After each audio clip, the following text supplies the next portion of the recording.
Yeah. Hello, you beautiful nerds. Welcome to the Drunk Banthas podcast, where we talk about sci-fi, fantasy, horror, and all the popular art that we love. Also, we do it drunk. Mostly drunk. Mostly drunk. Drink responsibly. Always encouraged, but never mandatory. I am Jedi Master Grayson, and I'm joined, as always, by my co-host and brother Bill. How you doing? I'm doing good, man. It's always good to be a part of the number one show in late night. That's what I'm talking about. That's what I'm talking about. That's what I've heard. Number one show.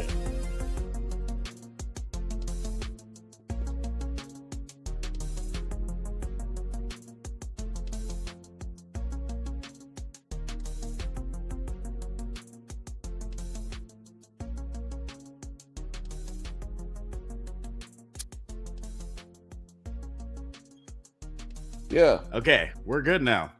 Yeah, like I said, number one show in late night. You know. Yeah. Who knows what happens? Scott's here, just the best production. It's too many people flooding in at one time. It's just the servers explode. That's what Elon see. That's what Elon do. That's you literally just broke the internet. That's what happened. When you do that, you say that they broke it. Y'all broke it. What up, Othelius? That's what up, my Banthas? Yeah, what's up, Othelius? Yeah, guys, I'm very excited about that show. Severance. We are talking Invincible. Devil Born Again. We are talking Severance. We are talking Righteous Gemstones. Oh God! And as always, shit. It's much more fun talking shit with friends. It's always more fun when we don't lag while we're talking. Yeah, that's also really cool. We don't have technical difficulties. But you know what's really cool? A philosopher of the barbershop variety. Nine. What is going on, bro? Hey, what's up, my people? What's up, my Irish people? Happy St. Patty's Day. We got the river turning green out here. Day. I am not being festive today. I don't have any green. There's a little green aura in your thing. No. Oh yeah, there's some I could turn that on.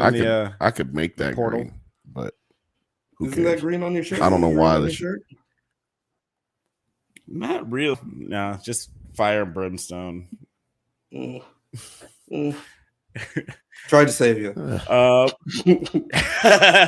Look, it's green on this portal back here. That's all we need. Yeah, that's good enough. And Rick, we trust. And he is basically family, but y'all just hate him because he's light skinned. It's Hector. What's up, Hector? How's it going? Happy St. Patty's Day. I totally did not forget that was today. Hey, yeah, right? Yeah, I forgot like 6 Those are your people. Those are your people, yeah. I don't live somewhere where they dye major bodies of water anymore, so it's a lot harder to remember. Yeah. It really did suck out there. I went out there on the Saturday, and tell you what, it was a really good day.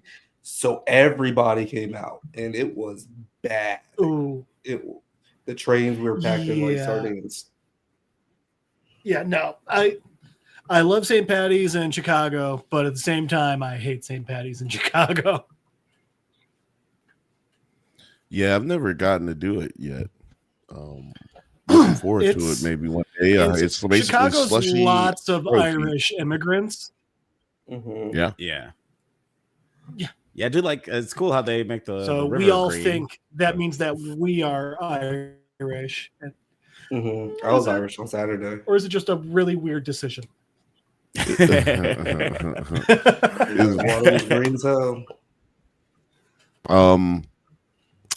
We're gonna restart our shit real quick because we are lagging pretty hard, dog. Lagging pretty goddamn hard.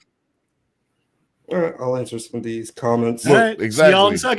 Put up Othelius's comment. That's exactly what I'm talking about. Become a member. And Banthas can get fiber internet. It only costs $1, and y'all get exclusive. Get these crazy for just $1. There's be enough people on here to make it happen. Let's make it happen. We'll be right back after these. And then we have. Do we need to hop out too, or? Nah, it's good. And the Bantha says there's plenty of green in my blood, and whatever way you want to take that. I I guess, is that a marijuana reference? Think I'm not that's sure. I think that's called cancer. Yeah, It's not a good thing to have green inside. Yeah. Yeah. Or there's no liquid inside a human body that is good if it's green. Yeah, what are good green liquids? All I can think about is gamma radiation, like Incredible Hulk stuff. But Unfiltered Bachelors, when My y'all thought talking gemstones, I gonorrhea, might join. which is not good. Yeah. Oh, we might have to do Gonorrhea gemstones green? early then. Yeah, I could probably switch that early. It is a green discharge is a common side effect. So you effect, have experience with that, or like knocking on wood? No. Nope, knocking on wood. Never had it. Very, very excited about to say that one. Yeah. I told the doctor I'm a healthy kid. I smoke broccoli. Bantha. Yeah, that's basically how you get past it. I had broccoli for dinner tonight. You have broccoli with ketchup? No. Do you ever go for really? I've never tried. No. Do you ever go for a checkup and have to lie to your doctor? Oh, I know you're not supposed to lie to your doctor. I did when I was younger about how many because I used to smoke like a pack and a half a day, and I'd be like, 3-4 a day, maybe like on a bad one. And it's like as I'm reeking of cigarettes and my heart rate is like 180, and they're like, okay, 4 cigarettes a day. All right, Jeff. Yeah. You don't smoke at all anymore, do you? No, I quit cold turkey about a decade ago. And thank you. It I obviously feel better and everything, but also like I saved when I quit smoking. I was living in Evanston. The cheapest I could find a pack of cigarettes was like $11.72. I was smoking at least a pack. I did the math at minimum. I was saving $88 a week. Yeah, I can't believe that. Like I have cigarettes or whatever when I like go out and I know I'm like gonna want to like smoke one or whatever. Right. And they're expensive. They're like, dude, they're so like expensive. $18. Chicago sells half packs. So it's like, it's only like $9, but it's only 10 cigarettes. Yeah, it's pretty ridiculous. All right, check it out. We're back. We're humans again. This is the thing. We're gonna have to send Jeff's comic book corner over to 9 so that he can put it up. Because it's not fucking with us right now. Yeah. And it's not fucking with us right now. If we need to move it back a week because we've got 4 shows on top of it as well, that's also we can do that. Why is that on? Are you guys working on your Spanish right now? See. No muy bueno. Yeah. Pincho. No es muy bien. We could skip it to next. Yeah, we can skip it for tonight. Move on to the actual shits. I already got it. Because we definitely. Well, you can keep it for next week. Because let me tell you something. That doesn't guarantee you this isn't going to happen again. So time doesn't mean those fires burned the hell out of your internet. Yeah. Honestly, I had voiceover. I had voiceover class the other day and could not do it because everything kept freezing. Internet was off for like 20 minutes in a session, just sitting there looking at each other. Turn the computer on and off. Yeah. Or I can't hear you. I can't hear you. I can't hear you. Right. I can't hear you. Oh, yeah, it's 2013. We're still trying to figure out like video chat. Yeah, it was bad. Yeah, we can hear you. So we said when y'all talking gemstones, I might join. If we could get Blake on earlier, because I mean that's probably not. I don't know if he's ready. The Unfiltered Bachelor would like to talk gemstones.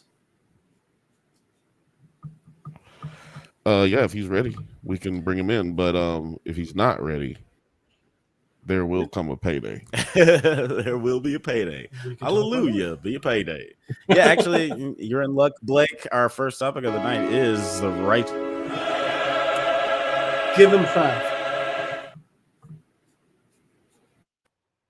He said, "Give me 5 or less." So, yeah, well, you can jump in when we get going. Yeah. I don't know why this shit's broke. We're talking about the episode 2. Everything's fried. Season 4. look, we'll do live. Like literally all kind of shit just fucked up. I'm just pissed off. Yeah, it's all good. Yeah, I'll be fine. Nothing seems to be working today, but it's cool. This is gonna be like Michael Jordan's flu game. We're gonna make it through. Yeah. Rise of Gemstones, season 4, episode 2. This was an interesting one. We finally get back into the Gemstones, like the Gemstones story. Obviously the first episode was a departure, super prequel episode where we only follow Bradley Cooper. But before we get into the story and everything in this episode, what were your initial thoughts on this episode?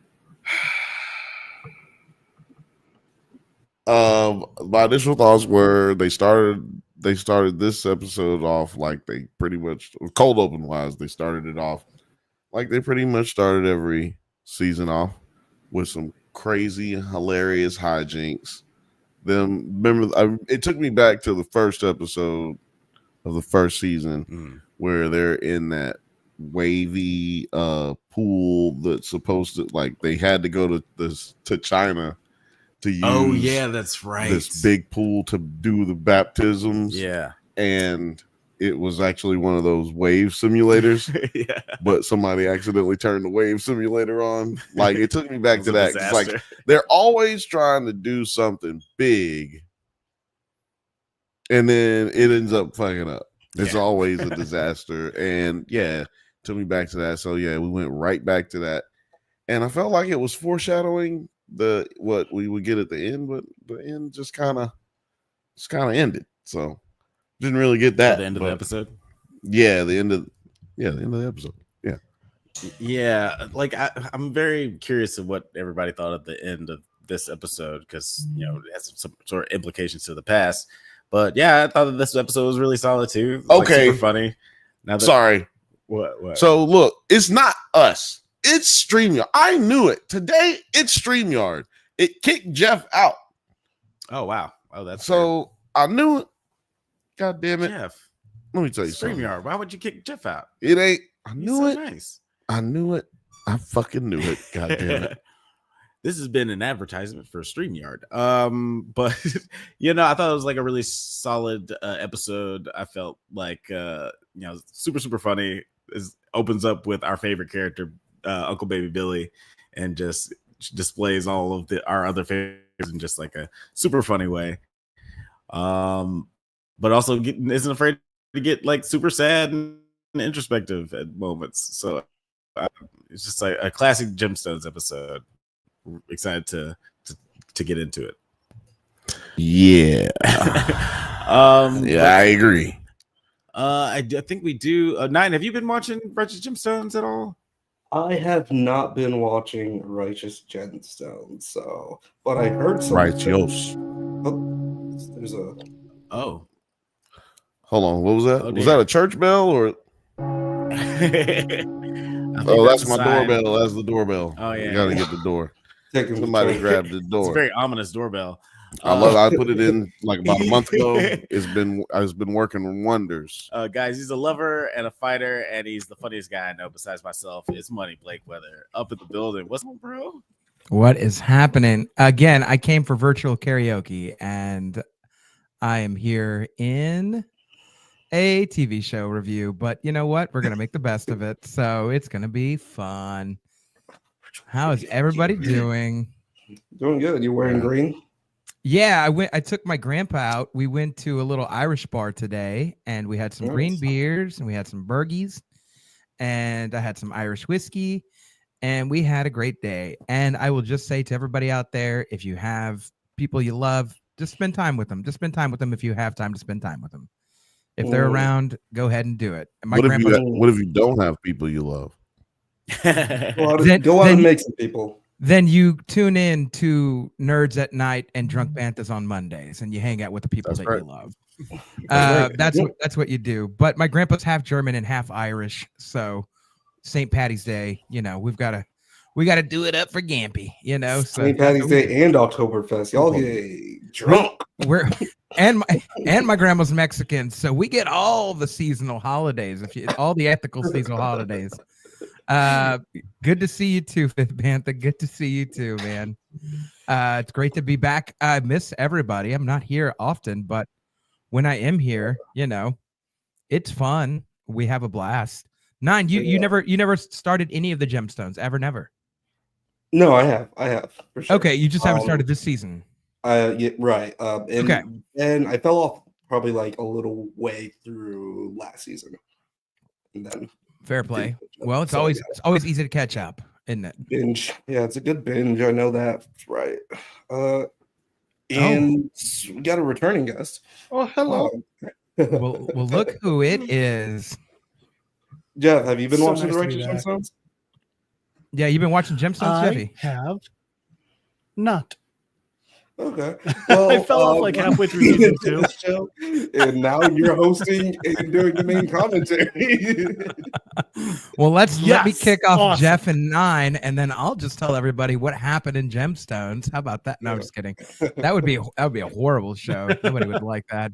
Everybody's like, where are the Banthas? Why is this white Mexican fella here? Oh, and these fools are back. We're all back, right? Are they back? We can't hear them. They are muted right now. We're muted. So. Like Jeff's hat, it's a muted color, and it's A-okay. It's not even about being muted. There's some serious difficulties over here. And I'm blaming StreamYard because it kicked Jeff off. So I'm blaming StreamYard. I think that was I think that was me. I think that was me. I kicked him off. I was like, you know what? We only have room for one white here, and you know what I'm saying? There can only be one. Go outside, nerd. Get out. Go. I ain't got time to be distracted by your worthless chime-ins. Go. I think we got to get a nerd saddle. 100% internet. Yep. Must happen. Must happen. Oh man, shout outs to all the viewers. We are talking Gemstones in spurts. I want you guys to go ahead and talk. Yeah, I want you guys to go ahead and talk Gemstones. We'll be right. But we're going to keep it right here, in the words of Dr. Phil Live. We're going to keep it right here. So just keep your TV sets right here for the who ordered the white rice. Blake, kinda. That's right. If I was an ice cream, I would be Mexican vanilla, right? So just to let everybody know out there, Jeff is just full on. He's just like rice, like regular delicious rice and vanilla. Like that's it. He's just original flavored Bluebell vanilla, and we love him. He's a classic. It's a classic flavor. Gemstones. Well, I'll just recap the episode. I don't know. Vanilla's a little spicy for me. I feel like that. Shout outs to Jim Gaffigan. That was a good one. The night I don't come like is left alone, being the only one who hasn't seen it.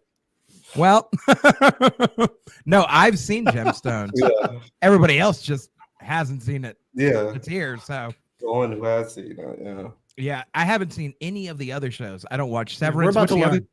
Yeah, I might just hang out in the background. Daredevil. I didn't even watch that. Invincible and Daredevil. Okay.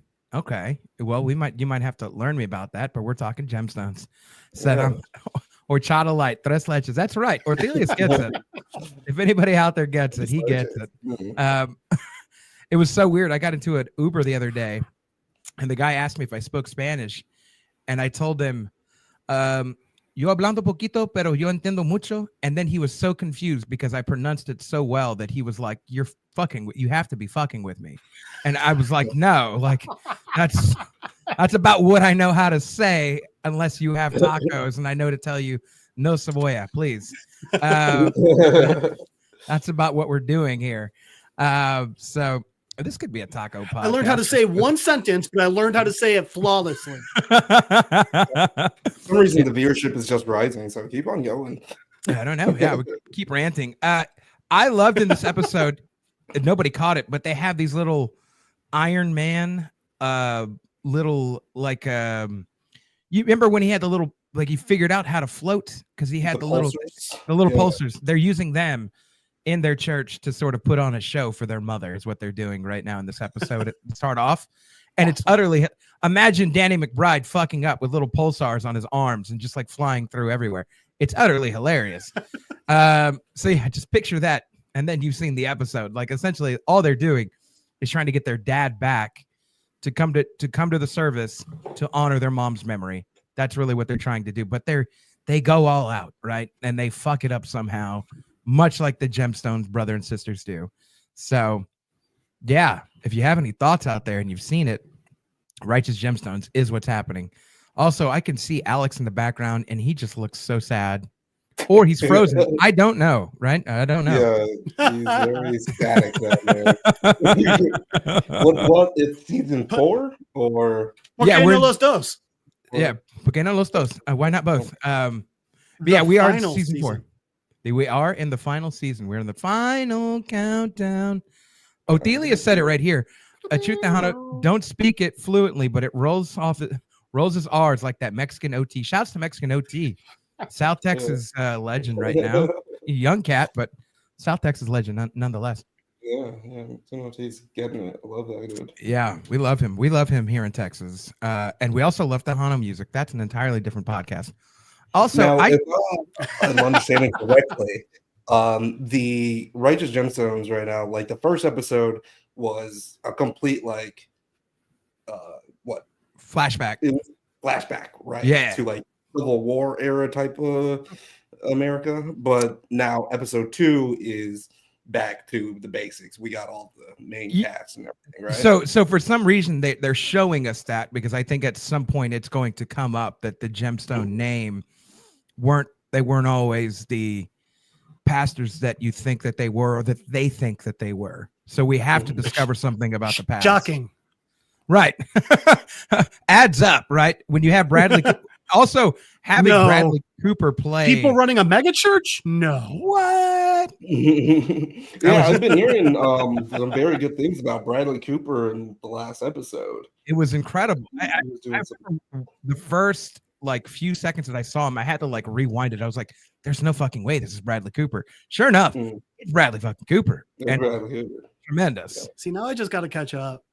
If that doesn't make you want to catch up, I don't really know what will. Like if Bradley Cooper can't sell you on this, then I'm sure as hell not going to do it. Some guy that nobody knows on the internet is not going to make you want to watch the show anymore than Bradley Cooper's going to want to make you watch the show is all I'm saying.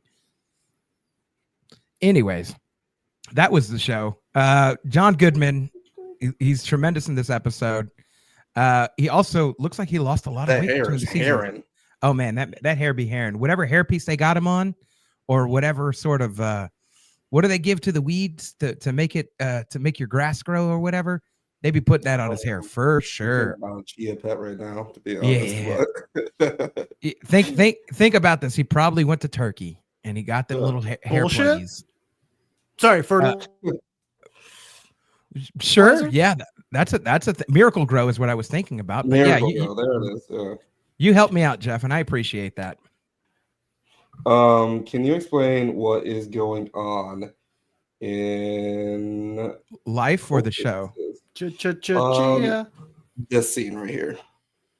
Yes. So they are behind the scenes right now preparing for an anniversary show for their mother, and they're dressed as angels. They don't have the little pulsars on their hands, but they're just sort of they've come back from dress rehearsal, and it's just beyond fucked up at this point. And so they're discussing why it went so bad, and they're figuring out they need to get their dad back to sort of bring heart back to the Gemstones at this point. How did it get so bad? Like what happened during the show? They again, it's Danny McBride fucking up shit per usual. Like he just they need to practice more, and they get along, but they don't really get along, right? Like, and somehow some one of them, the rest of the other two, the Judy and other homie, they have it, Kelvin, they have it together, but for some reason always the older brother doesn't. Right. He's the new president of the Hair Club for Men. He's not only a client, he's also the president, you know? That's how that works, Fifth Bantha. But yeah, that's what's happening. That's what this whole episode is about bringing back Papa Gemstone back into the cut and sort of reacclimating him to life now with them leading the church. And he's basically been out at sea. He's been fishing. He's been doing anything other than pastoring at this point. Does this mean that they're back? Should we add them? They'll be able to add themselves once they. Ooh, like a Force ghost. Yeah, we can see them. Audience can't see them. And the audience can't see them, but it's a bunch of fire. This is what's happening. Can you see us? Yeah. If you don't do this like John Cena, I can definitely see you. I'm about him turning heel, man. That was crazy, right? Every day of the week. Every day of the week. It's actually like messing up. Jesus Christ. It's crazy. Let there be dances, and there were. Well, that's right. On the sixth day, there were dances. Just ignore us. Yeah. Just ignore us. But we didn't hear anything you guys were saying, so. I smallly recapped. I basically recapped the episode of Gemstones, and I'll do it again one more time just because we've got a few new listeners. Basically, what happens is the siblings are trying to set up an anniversary show for their mom. They need to go find their dad that they realize is the heart of the show because, well, they get along, but they don't get along, and they keep fucking up. And Papa Gemstone does come back, and it sort of the episode ends quite ambiguously because you don't know really how it ends. You don't know if Danny McBride fucks shit up again or if he's successful. Like that's sort of ambiguous at that point. You don't know if the telethon went good or bad, but it went.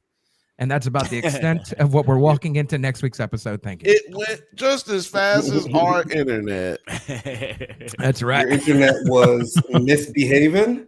It's just some bullshit internet out here misbehaving. Running around the house with a pickle in your mouth. Also, what everybody missed is I'm back. I'm back. It's like run around the house with a pickle in your mouth. Lord have mercy. How do you know how I conduct my Saturday afternoon, sir? That sounds like a good Tuesday to me if I've ever heard it. You know what I'm talking about? I was going to say Billiam is back and he is about to host Uncle Baby Billy's Bible Bonkers right now, live for everybody out there. I came prepared. I've got a Bible right next to me. Let's really do this. I'm down. Let's do it. I'm ready. Go outside, nerd. Get out. Go. I ain't got time to be distracted by your worthless chime-ins. Go. You just say that every time somebody white talks? Because that makes sense. Well, that was a test. It was only a test. I was trying to look. This shit is acting wonky as fuck. I don't know what's going on. It's never happened like this before. Y'all know what it is. As soon as I said this is the number one show in late night, it went out. Like it was just like, we'll show you. It was like, you want to bet? Not after tonight. But this was an interesting episode because we do, like you mentioned, Blake, this is the Amy Lee Gemstone birthday give-a-thon event where like there's this big, Emily. This is big extravaganza where everybody seems to have their sort of I guess motivation for like keeping this thing going. Uncle Baby Billy is just another chance for him to be the center of attention and be a star and also raise money. It's like two things he loves the most. Birthday give-a-thon. And then the kids, they just, it's this emotional motivation that they have because they just like they have this reason to reconnect with their mom every year, just like sort of selfishly, not thinking about how Eli feels. I was curious how you guys felt about how Eli is just sort of distant from the idea of doing this, Blake. I think he's just distant from the idea of all the life that he lived, right? It's very King Solomon-esque, right? Like very Book of Ecclesiastes. Like, I've lived it all, I've done it all, and I've realized like none of it kind of fucking matters. Like Book of Ecclesiastes. I just told you, I thought I came prepared for Uncle Baby Billy's Bible Bonkers. I came prepared for this, so I studied.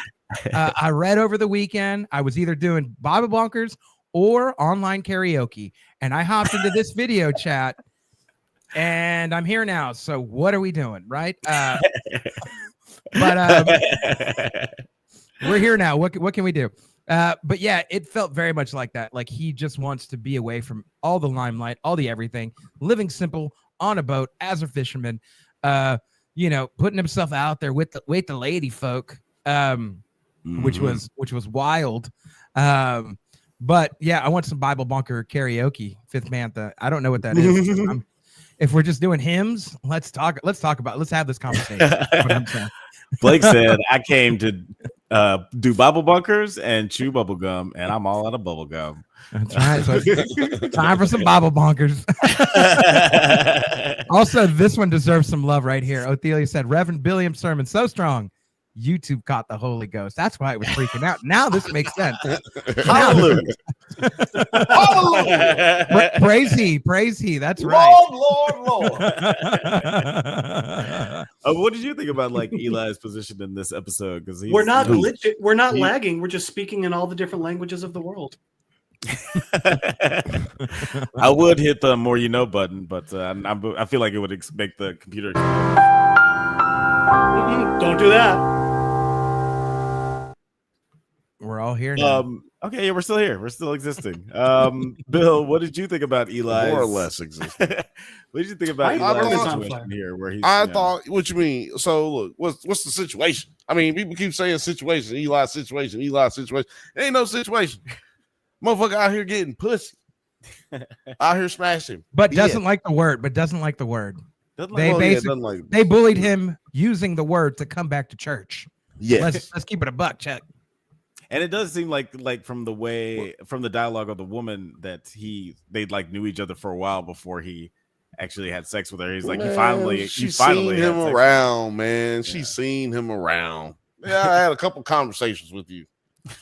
I don't mean he loved her. And plus, you don't know how many days that was. She said days. Like, days is more than one. That's true. So look, but he made her eggs. He made her eggs, and that was very nice. Some eggs, man. Who make eggs for somebody they don't like? Right. Yeah. A pastor. That's who. But well, I because he was like, he kicked that bitch. She walked out. No, here's what I got out. Here's what I got out of that, and it made sense when Megan Mulaney's character came in. Is that it's not that he doesn't like the woman, and it's not that he don't like women. It's that he is not ready to move past the memory of Amy Lee, quite honestly. And the only reason that he made the move to Megan Mulaney by the end of it is he realized like there's just a trace of Amy Lee around her that reminds her of him that is with Megan Mulaney's character, right? When she came on set and then, when he realized like, hey, I need to chase you down to do that rom-com move, go by the card, come give you a kiss. Like it was that thing where he didn't do that earlier where he was like, yep, I don't like you. But it's like, you again, like just Billiam just said, like, you don't make eggs for somebody you don't be trying to do things like that for somebody you don't like truly. Unless you could be. I feed you, now get the hell out of here. It could be a thing. That could be a thing. But I do think it was that's called First Sunday in the Baptist church. They call it First Sunday in the Baptist church. So tune in next week while we go into another episode of Bible Bonkers. We'll talk all about that. But yeah, I do think it was the evolution of his character in the episode to come out of that shell and really like expose that portion of like, oh, he can be and is vulnerable. It's just going to take the right woman to be able to do that to him. Yeah. And let's actually talk a little bit more about Lori, Megan Mulaney's character. She's always hilarious. I feel like her and her husband are now like HBO of royalty. They're just like the cameo kings and queens that just pop in every once in a while to make the show even better. But what did you think about her character? Because I kind of got the impression, like from jump, that there was a previous sort of relationship or affair between these two from like the first time they met. Did anybody else get that kind of vibe, Bill? I got the vibe. Yeah. You got the vibes? No, I didn't. I mean, I can see where you got that. I just think it's more of a, well, I always wanted to slap them cheeks, but I never would have. You know what I'm saying? Right. Yeah, it's like this attraction that was always there. Exactly. It's an attraction there. I mean, look, man, they old.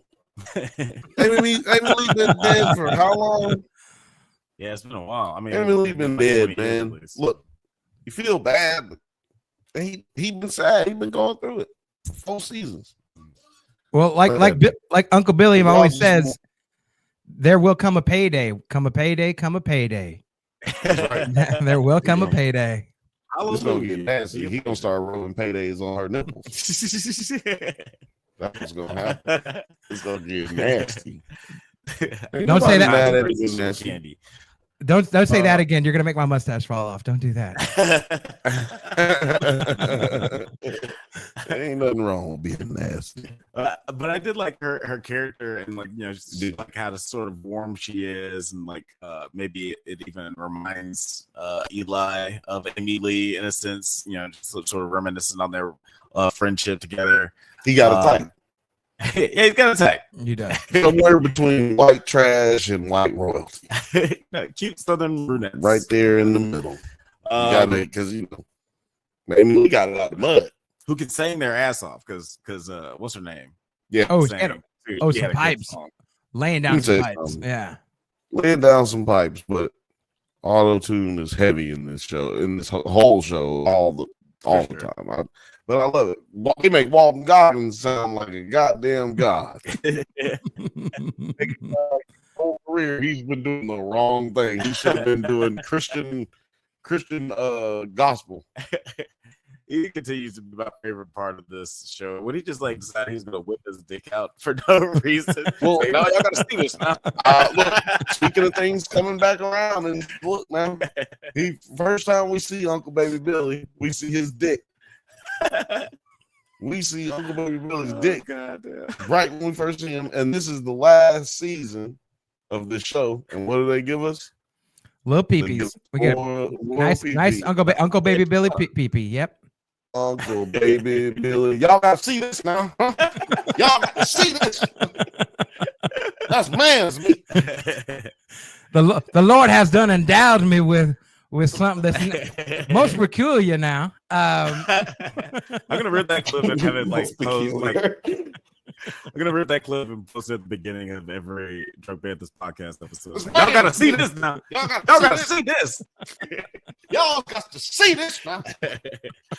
That might get us demonetized, but anyway, I just dick's not there, or I can blur it out. No, we gotta show the dick too. I learned how to blur it out, so I can blur it out. It's the blurred dick at the beginning. Don't let my skills go to waste, Alex. I can blur it out. Let's do it. The whole dick. I like that.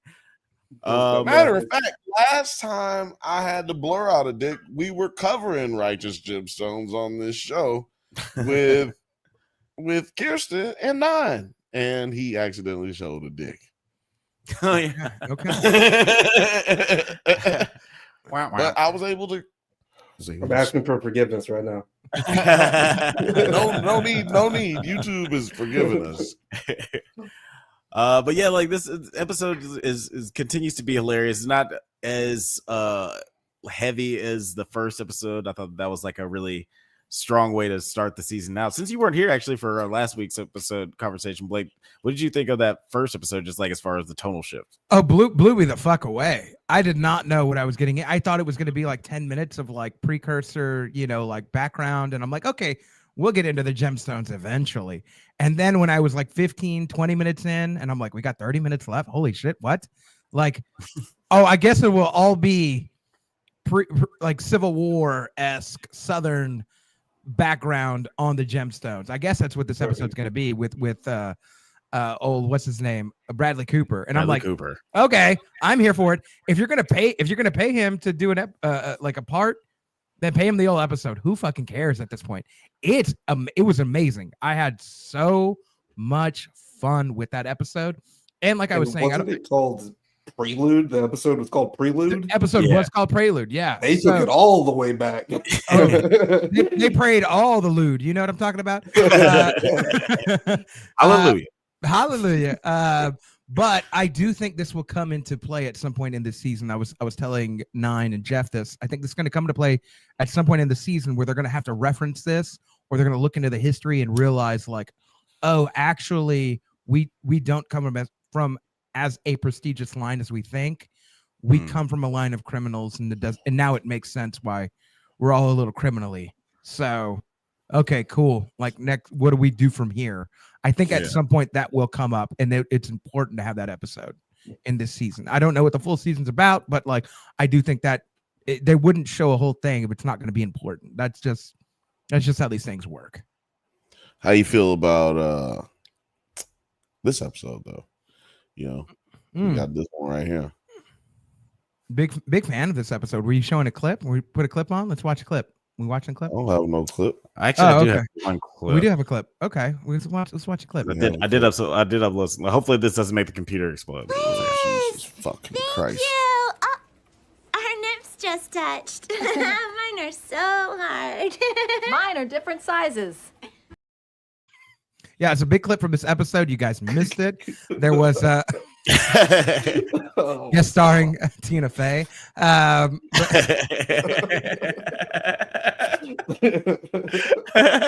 Oh Jesus! But yeah, I really enjoyed this episode. I like where the season's going, and give me more. I wish they wouldn't.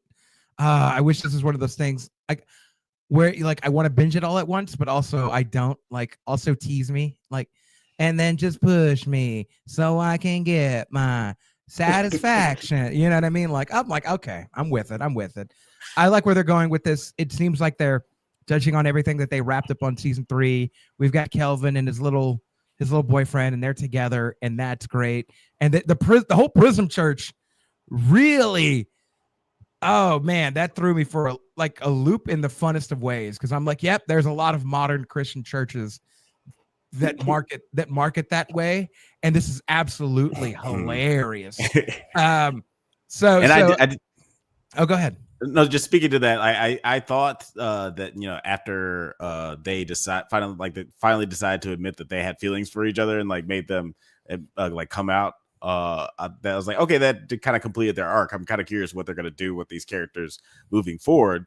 And I like that, you know, there's still a hurdle for them to cross, like how open should we be in the church, because like we don't want people to sort of look at us a different way. We don't want it to affect the money. It's like, you know, everybody likes a fucking Neil Patrick Harris. Like, he's like, be gay, but like, don't tell us about it. You know, like, so like, I like that they're just like sort of talk like that's a new hurdle for them to have to cover. Welcome to 1996, ladies and gentlemen. But it's honestly too, it's a real thing in the Christian community that is where they have being gay. Openly gay pastors who lead sort of like what would be like modern Christendom, and so it was quite. What I mean by all this is like whoever's screenwriting this or the screenplay or writing this is paying attention to what is actually happening in the whole like Christian system, whether it's, you know, Baptist, non-denominational, whatever's going on in that realm. They speak in Christianese is what I'm saying. And, yeah, that's a real thing. That's actually what he's saying. Christianese. Spell it. If you in the church, like, you know what you're talking about. I'm gonna need a phone a friend for some Christianese, but Christianese. It sounds like something you get when you be on your knees too long. Christianese. Do you suffer from Christianese? Get some fucking Bengay. Christianese cream. Have you been kneeling and praying to the Spirit too long? Do you have Christianese? We have an answer for that. You probably have arthritis. Yeah. Great segue, because in this episode we find out that Danny, our buddy Danny, what's his name? McBride? No, I'm talking about his name in the show. I can't remember his name in the show. Anyway, it's been a long night.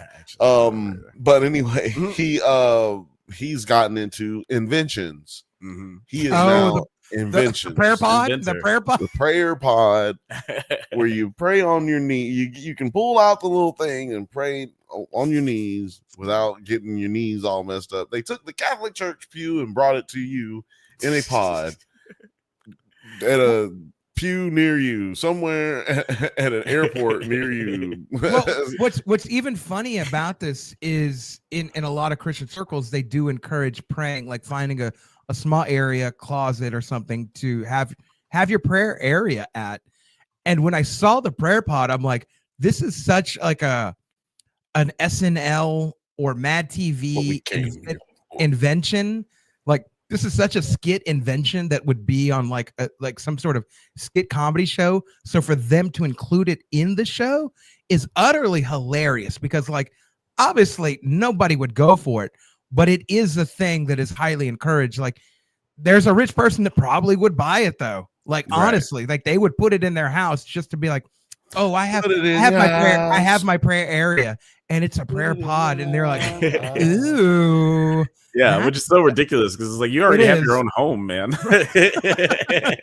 I'm sure that you have a closet full of clothes that are all hanging where you could go pray in there if you want it to be away from the world and daredevil yourself and like segue yourself away from everything. I am sure that you have space to do that. Elon Musk has a prayer pod in his house right now. I guarantee it. It's like it's actually the new Tesla that's coming out. It's the prayer Tesla. It's mobile and it runs off electricity. You've seen this, but that's coming soon to a town near you. Off electricity, Blake. It runs off of prayers. We do know this. Yeah, we do know this. But yeah, all that to say, we got the documents proved that runs off prayers with black helicopters. CIA's been looking into this, but I had to do that one time for the one time since I'm back. But shout outs to the real ones that get that. But yeah, the prayer pod, the exaggeration is something that would happen on like Family Guy. It's like a skit that they would make on Family Guy, and so again, for them to include it in here, utterly hilarious. And whoever is writing this does keep up with what is going on in the Christian community as a whole, whether it's to make fun of it or whether it's to show like the silliness of it. I'm not offended by it. I laugh at the silliness because I'm like, yep, that's actual. These are actual things that are happening. And this is the extreme version of what could happen if we allow it to get there. Like, this is very, very fun. It's a satire. It's satire on the Christian community. And it's hilarious. Yeah, definitely. It's not poking fun at Christianity. It's poking fun at like people who take advantage of like religious groups and like have like huge like positions of power. It's like all about just like stupid people in power, which is like what Jody Hill is like kind of thrives at, whether it be just like some sort of like physical power in like a foot fist way, or if it's like some sort of idea of power and observe and report. Like he always is able to. Do they also do vice principals or no? Yeah, vice principals as well. Yeah. I have a theory that all of their characters that they write about are bipolar. That's a good theory. And it's definitely holds up with observe and report, because he literally quit taking his bipolar medicine. Like, dude was bipolar. Yeah, he's like, I'm totally fine. Nothing bad's gonna happen. Enter third act of the movie. This joke right here is hilarious. Quick joke reminded me to take my colloidal silver. Look at the Bantha is about to be turning blue out here. They're selling them in the name of Christ. They're like, take your colloidal silver. It's going to help you. And you're like, bro, I'm going to die. I'm going to die if I take this, actually.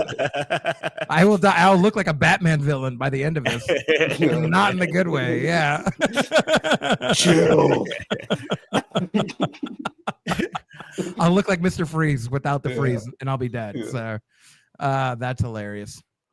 Any final thoughts on this episode before we move on to our next topic? Like, do you like Blake? Do you have any ideas of what's gonna like develop with Eli and Lori's relationship? Like, we already saw that Jody Lee was just is it a relationship or is it gonna be not feeling that, or is it just gonna be cheeks? Oh no, she's new mama now. She's new mama now, and she's accepted by the family, which makes it even easier. So if her and Eli were to be seen and the family saw it, it would be way more acceptable than some rando off the street. Yeah, they love Miss Lori. I saw her name was Miss Lori. They call her Miss Lori. They love Miss Lori. So yeah, I think that it would be perfectly acceptable to have her as a new surrogate mom at this point. No, they're gonna hate her.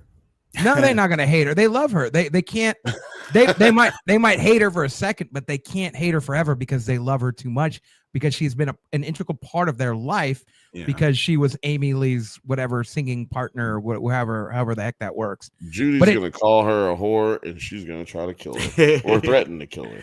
No, I definitely see that there's going to be some initial pushback because all of these guys are so impulsive and just angry all the time. But like, I think in true Gemstones fashion, like something's going to happen where she's going to have to like, once again, like prove herself to them, or just sort of show them like, oh yeah, that's right. We actually did love her before we found out that she was in a relationship with our dad. I mean, obviously we'll still love her now, and we're just kind of happy for our dad. I think that's gonna be that's a roundabout way to get there. Yeah, it's a Gemstone way to get there at this point. Yeah, and I think that'll be a good way to like sort of put a bow on this family like arc like that we've seen throughout these 4 seasons, because like it sort of gives them all a happy ending. And I think, you know, on the one hand, it is, if that is the way it goes, it's going to be very predictable. Like we kind of predicted how the rest of the season is going to go, and this is our first like real episode of the show. But at the same time, like, you know, this isn't fucking, you know, Severance. this is like a deep thinking show. Like this is just like a really awesome comedy. It just happens to have a lot of really great heart and some awesome characters and a really cool story. And the one thing they've been meaning that they've been missing since the first season is this matriarchal figure who can now be fulfilled by Miss Lori, who is accepted, right? She's now accepted until she's not going to be. And then what we're all here to see is what shenanigans play out with the Gemstones. Like what are the shenanigans that they do? That's all what we want to watch. We know how it's going to end, but we want to see how it's going to play out. And that's what makes this season, I think, going to be worth watching. Eli and Lori will be their new reality, and then they will break up. Goddamn. Could be. Oh man, yeah, that would also be very Gemstones if it went that way. But guys, let us know in the comments what you think is going to happen in the next couple of episodes of Gemstones. How many episodes we got this season? I think it's eight. I think eight. I don't know. I watch a lot of White Lotus, and there's only 8 of them. So maybe I'm thinking maybe it's 10. You know, I don't think we don't normally get a full 10 of Righteous Gemstones. They like to keep it pretty close to the vest. How many episodes we got this season? That's IMDb, that bad boy. Write in the comments if you know right now how many episodes it's going to be. That's right. All of the above. All those things, yeah. We'd like to keep the vest close to the chest over here. We are getting 9 episodes. Ooh, and it makes sense because it's 8 normal season, 1 with the prelude. It absolutely makes sense. Yeah, I think this is going to be a solid episode. I don't think this is the last time we see Bradley Cooper. But yeah, guys, let us know in the comment. Thank you, Jeff. Jeff, stop writing and come back. How about that? I didn't replace you forever. You need to come back right now. And I think that you would want to come back because I thought he was talking to me for a second. I thought he was talking to you too. What were you talking about? What do you want? What do you want? Yes, I am 9. What do you want? Jeffrey, come back. This is 9. You can blame it all on me. Oh, just in time, Hector. We are about to talk about that Apple TV Plus series, Severance.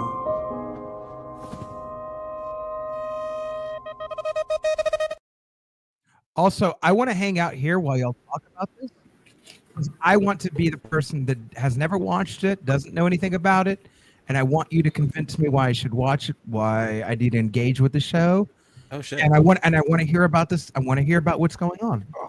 This is like one of those shows that first of all, perfect with the content that you cover. Like exactly. week. First of all, yeah, you've been slipping. Amazing. You've been slipping. This is the biggest mystery on TV.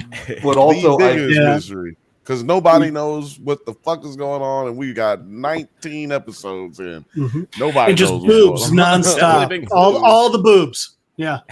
Oh yeah, nothing but boobies and pee-pees. Actually, it's so I heard pee-pees. This is a season for me. You know what I'm saying? It says the season for giving. It came around early. Okay. Do you know what the premise is? What Severed is? As far as I know, this is what I know, and what I know is very limited. Like, they work and then their minds are wiped out. That's all I know. So it's not that their minds are wiped out. It's they've got two basically memories / personalities. One is only their work life. So, and they call them innies and outies. So the innies literally like belly buttons. Pretty much, yeah. Mm-hmm. Okay. The innies know nothing about their life outside of work. All they know is going into work. So also remember that means that on top of that, it's not like they're just sitting there watching TV for the non-work hours for 16 hours a day. It's literally their only thought, memory, anything is work. No windows. Nothing. No outside world. Then underground. Yeah. And so then there's their outies, which is like, their real life, but they don't have any idea what they do for 8 hours a day at work, what's going on. So because the work is mysterious and important. So it's a really crazy bifurcated, fucked up system, which is clearly, hey, it's corporate doom and gloom. And that's just the basis for this. So it's like Paycheck, the premise of Paycheck, where he's like, I work and then you erase my mind and then I don't know what I did. I forgot about that movie. I have not what? seen it. I just mentioned that. I forgot what the premise we talked about it in Daredevil. We talked about it in Daredevil. I just brought up Paycheck. I forgot what the premise was. Like, I remember Ben Affleck, Uma Thurman. Made fun of me because I liked it. Y'all made fun of me because I liked it. No, I said I enjoyed it. I said I enjoyed it. But I also remember nothing about it, so I don't know. He works on a project for like XYZ months, and then they pay him $20 million to completely erase his mind. And then they try to kill him because he left clues for his erased self to basically delete the to go back and kill the project because it was going to be like world altering type bullshit. That's basically what it is. But sort of lightly, that's the premise of what I'm hearing with Severance. So we don't know what their project is. Hold on. Yeah. Alex is about to tell us what happened in this episode. And like he said, we're going to convince him. It ain't going to be, we don't need to sit here and convince him. The show speaks for itself. Yeah, it is a pretty great show. Episode 9, The After Hours, starts off on the day of Cold Harbor Files expected completion. Mark does not show up to work. He and Devin meet with Cobell, who says that Gemma will die if Cold Harbor is completed. Now, this could mean a few different things. She might actually die. It's kind of vague. She doesn't really go into the specifics of it. But Gemma, his wife, who we don't know how she got there. Yeah, we still don't know how she got there. Down there, and he's working on her body. Like, I'm just still curious as how that works. Okay, so he's gonna keep working on Cold Harbor and she's gonna die. Well, what the hell? How the hell is he gonna kill her? Is he gonna be the reason she dies, or is it that they're just gonna kill her after they're done with their experiments? I'm all over the place with the questions. I mean, yeah. I was kind of expecting an exposition dump at this point, where there's like, is this Patricia Arquette? Is she in this show? Yeah. It is, and she is. But just sold it for Blake. Yes, actually, yes, Jeff, that is the perfect way to say it. It is, and she is. But yeah, man, look, this is what I've been saying. To your point, I was like, that's what I've been saying this entire season. It's like, yo, we know nothing really more than we knew at the end of episode 10 of season 1. You know what I mean? Like, we know a little bit more, but we still have no idea what's going on because the work is mysterious and important. Like, this sounds like Dude, Where's My Car? When they ask him about the continuum transfunctioner, and they say that its mystery is only surpassed by its power. Like that's exactly what that reminds me of. Ben Stiller did say in an interview that he was inspired by Dude, Where's My Car when he was putting together. Is this a joke or is for real? No, that's totally a lie. What's up, Laura? What's up, Laura? Is the creator and director of the show. Shout out to Laura. She's in here just in time tonight to make sure she getting in here to get her severance fix. Yeah, that means we got the Nerds at Night people coming in here. That's what I'm talking about. Let's go. I might be a new nerd for some people, so hi nerds. Oh no, they know you because it's from Nerds at Night. They know you. So Blake, one of the big things is Adam Scott's character, his Audi wife has died, and so he's horribly depressed.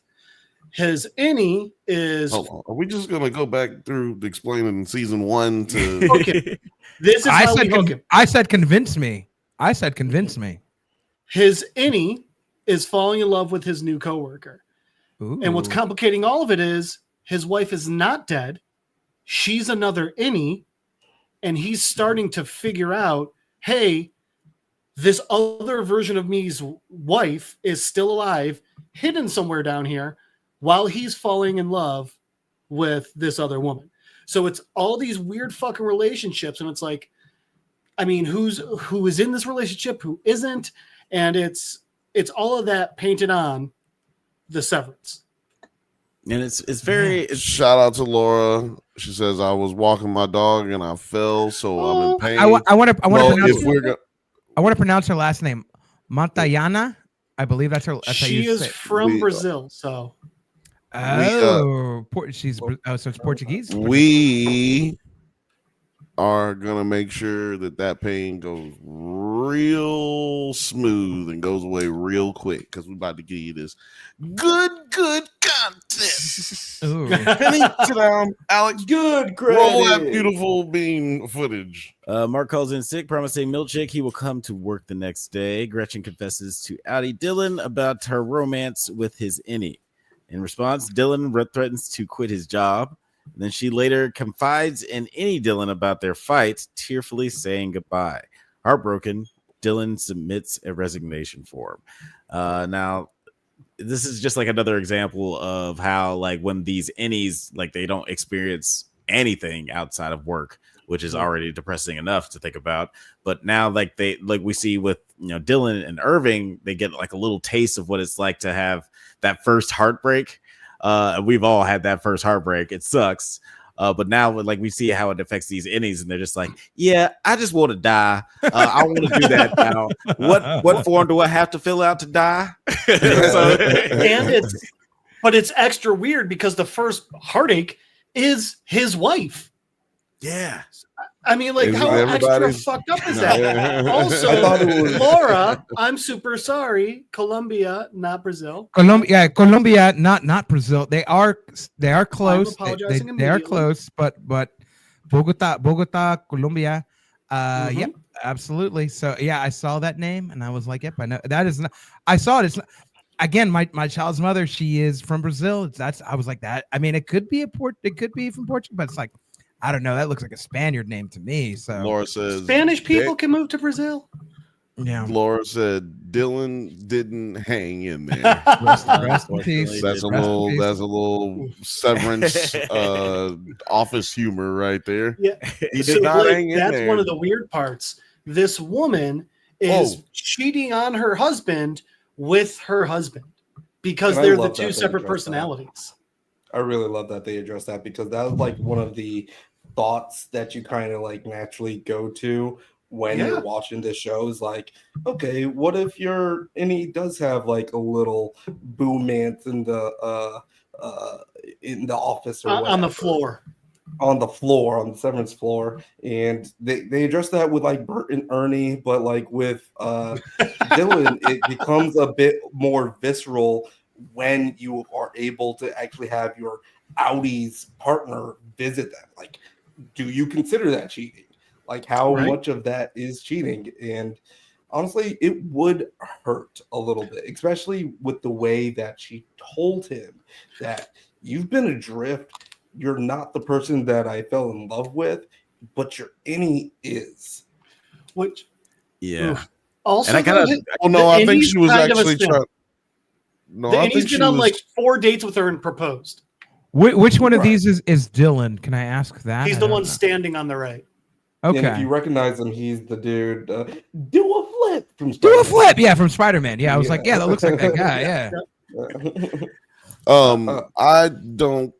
I think that she was trying to tell him. Actually, I don't know what the fuck I was about to say. Go on to the next fucking thing. Alex, move on. Because I don't know what I was about to say.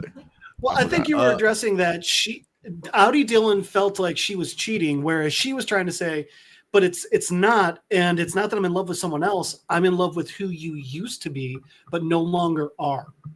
I think she was definitely trying to say she was cheating, but she was like, she was trying to explain to him that it's not because you're different, you're a bad person, or I'm not in love with you. It's just that this dude sound like you when I first met you, which also is weird because that must mean he was a fucking baby. So brain. can we say because this child, I mean, because the innies are basically only as old as they've been at work.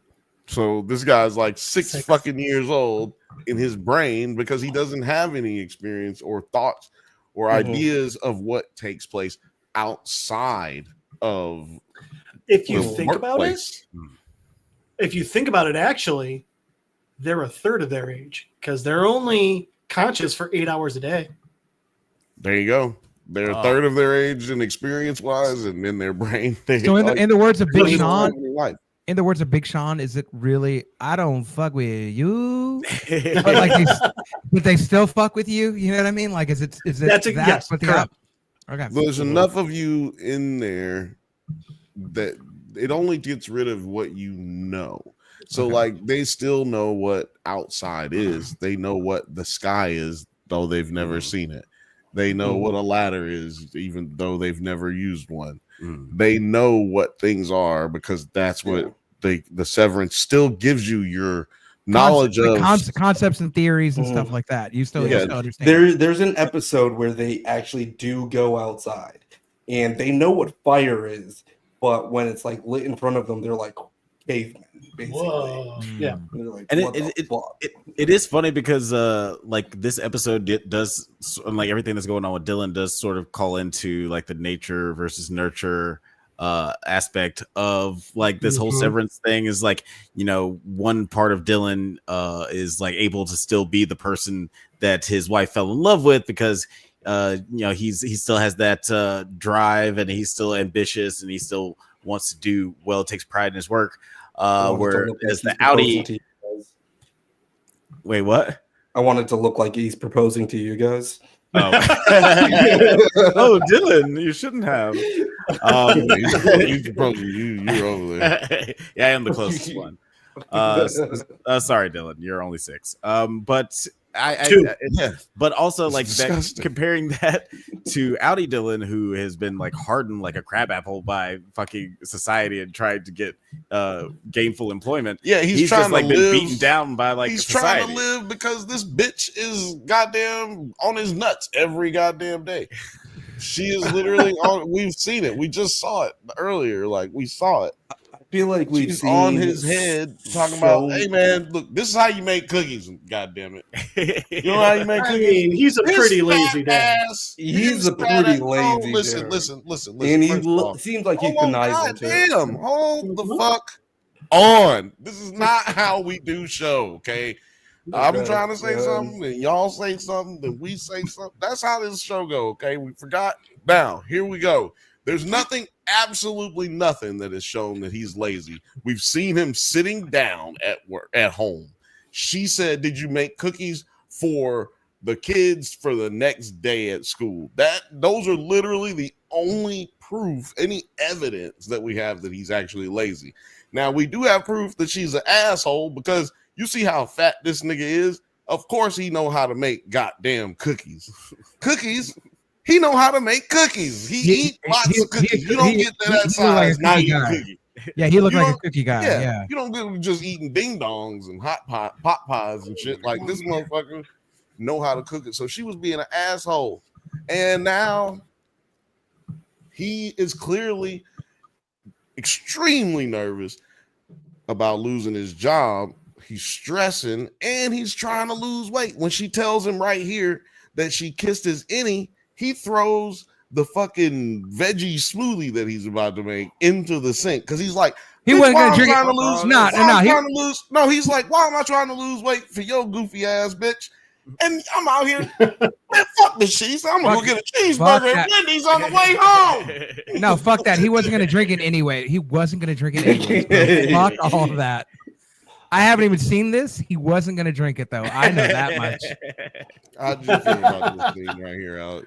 I thought that was really compelling because I kind of called this shot a couple of episodes ago because I did think that she was seeing the Dylan that she fell in love with, and we could already see that in the episodes prior to this one that she exactly. Aren't you like you were when you were 6? But no, anybody just jumping in right now is like, what? But she could just you could tell that she just saw something in the any Dylan that she fell in love with. From the Audi Dylan, that spark just isn't there anymore. Also, I already saw that was happening. Pause this line because I was just saying how this is like Paycheck, and what does this line say? I rest my case. Evidence A. I submit to the court. That goes back to what I was saying though. Is he's super nervous? He's super concerned about making a paycheck for the family because he lost his job at the beginning of this season. This dude lost his job for attacking his boss. But he doesn't know that. But he doesn't know why. You know what I'm saying? So he's just paranoid. That's another thing about having this type of job. You're paranoid. You could come home with a scar. They don't know. They can't tell you what happened. They don't know what you don't know what happened, and you don't know why your performance may have gone down on your performance eval. It's like blacking out. Did it even happen if I didn't remember it? You can't tell. Well, also like blacking out when the girl goes into work with a baby in her belly. Yeah, that happened. I mean, I spent the whole 6 months where that didn't happen. Let's be honest. Meanwhile, Bert is revealed to have worked as a Lumen operative. Transporting persons of interest. Breaks into Irving's apartment and takes him for a drive. Now, then they eventually reach a train station where Bert buys Irving a ticket and says to never come back. The two share their feelings. We're going to come back to that, Laura. And Bert sees Irving off. What did you guys think of this culmination of the relationship between Bert and Irving? I obviously can't stop thinking about Bert and Ernie when I hear that word name. Jeff, what did you think? So it was interesting because clearly Bert he's like the wet works guy, he's done some shady ass shit, and he could easily turn Irving in. He could easily disappear Irving. He could do a bunch of stuff. But the thing is, he does still feel a real connection to Irving, which, we get some of that from their Audi relationship, but I think there's some bleed through from the Innie relationship as well. And so that's why all these things he could have done to Irving, he does a pretty nice, a pretty unobtrusive, a pretty opposite of dangerous. Not safe, but I mean, he's Darkwing Duck. Yes, he's doing Darkwing Duck to Irving, where he's just putting him on the train and sending him off. And it seems like a plan that like could easily, as long as Irving just doesn't come back, he's making efforts to make sure that Irving can still be safe and live a happy life. So it's, like I said, it's interesting. He's clearly a bad guy in Lumen, but he clearly cares about Irving and is taking steps to protect him. 9. How you feel about what 9? About Bert and Irving? Yeah, Bert and Irving. You know, how do you feel about how this developed? You talking about the ending? Yeah, just like how he sent him off. I also do think it feels like it leaves it open, just to pick it back off what you said, Jeff. It leaves it open for maybe Irving to come back, and it's like, hey, you can come back if you want to, but in my mind, you're gone, so that at least leaves you safe. So how do you feel about the really sweet, because I thought, you know, it was really interesting to see that they were actually doing like callbacks to their innies, because they do this thing where they almost like pick up their conversation that their innies had, where it's like, I'm not ready with their innies, like however, you know, weeks ago that was. And now they're saying at their outies, I am ready, but they can't, right? Because of the Lumen expire. But one thing for sure is that I was glad that it didn't, because for Chris, because, you know, I love love. You haven't said a complete sentence yet. What now? I said I love, but I do not want them to be kissing and touching up on each other, because they start fucking. It was gross. Yeah, you got to mute the other one before you. Like, it was just like, I'm like, I don't want to see these grown ass, old ass people, but like it was like really sweet. Do me a favor, please. Get out of here. Get out of here, man. That's what I felt like you were saying, 9. Wait a minute. Are we going to do this right now? Or are we just going right now? Sit here. No, we're not going to have a clip on. No, we're not going to do that. No, I'm saying, are we going to sit here right now and we going to just hate on gay men? No, gay men. We're hating on old. Is that what we're doing? We're hating on old people. I think we were hating. It's St. Patty's Day. You can do what you want to do. I it's heard okay. men's, and then old that came at the back. No, you got to read between the lines. We're not gonna sit here and hate on old. No, that's like exactly what we do. If they were 30 years younger, then I'd be all for it. Oh, this is. I agree. If I was 30 years older, ooh, girl, just hit it. Mr. President, thanks. That's the kind of America we live in. America we live in. Yes, that's the kind of America. Say, hold up, wait a minute, something ain't right. That's the way I feel. Irving was like, I've never been loved before, and then Bert was like, well, now you have.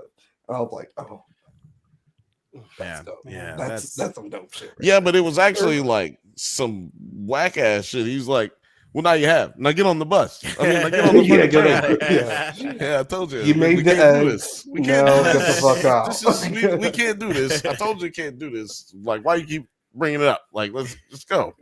You gotta get on the train. Irving was sitting there and was like, all right. You know, the part that really got to me was when Irving, I mean, he did have an emotional moment with Bert, looked him like straight in the eyes and was just like, I mean, Bert, have you ever had a mustache ride? And I really resonated with that. And I thought it was just super sweet. Speaking of mustaches, sorry. No, we're not speaking of mustaches. That was a really good segue. I was ready for that one. I was ready. Segue of the year. Because what I was wanting to talk about, because we jumped to the end of this relationship before we even talked about the beginning, where Bert is just sitting in his house and Radar, the dog, is basically what I'm saying the dog was hypnotized. Dog sitting there staring at the wall. No, the nigga was staring at the wall. If you look at it, ain't no dog do that where they just staring at the wall and then they go like this. Some old fucking child's play type shit. That shit does not happen. And also, when we saw Radar previously, Radar was active. He was moving around. Like he wasn't like doing like so he wasn't just sitting there cerebral. He was he's an active dog. So he was sitting there, like I believe, hit the button. Hit the goddamn button. Because no, Nine's gonna hit it. I'm gonna find it first. Because listen here now. Oh, we're in a different brand right now. Who did that? Oh, my bad. I'm just cruising around. Oh, Jesus fucking Christ. I will. There it is. There's nothing confusing about any of this shit. Yeah, it's been best show ever. But yeah, theory time. This is not theory time. It's goddamn hit the button. Now listen, goddamn it. The theory is that Lumen has the ability to fucking. Okay, you can cut that. Yeah, you got to. I got you. Don't worry about it. Lumen has. Oh, we gonna share that one now. Lumen has the ability to not only manipulate the brains and brain waves of human beings, but manipulate the brain waves of animals as well. Now they severed the dog. Someone that I know on YouTube, what was his name? Damn, I forgot that dude's name. Oh, Real Enigmas, REEL Enigmas. He was talking about how those cards that they were making in Bert's department, the cards that they were making have these weird things, and we saw Gemma reading those same cards last episode or 2 episodes ago, right? And so those cards have a dog. There's one of those cards where it has a dog on it, and it's like a dude doing something to the dog. Yeah. And I don't think that they're just like little.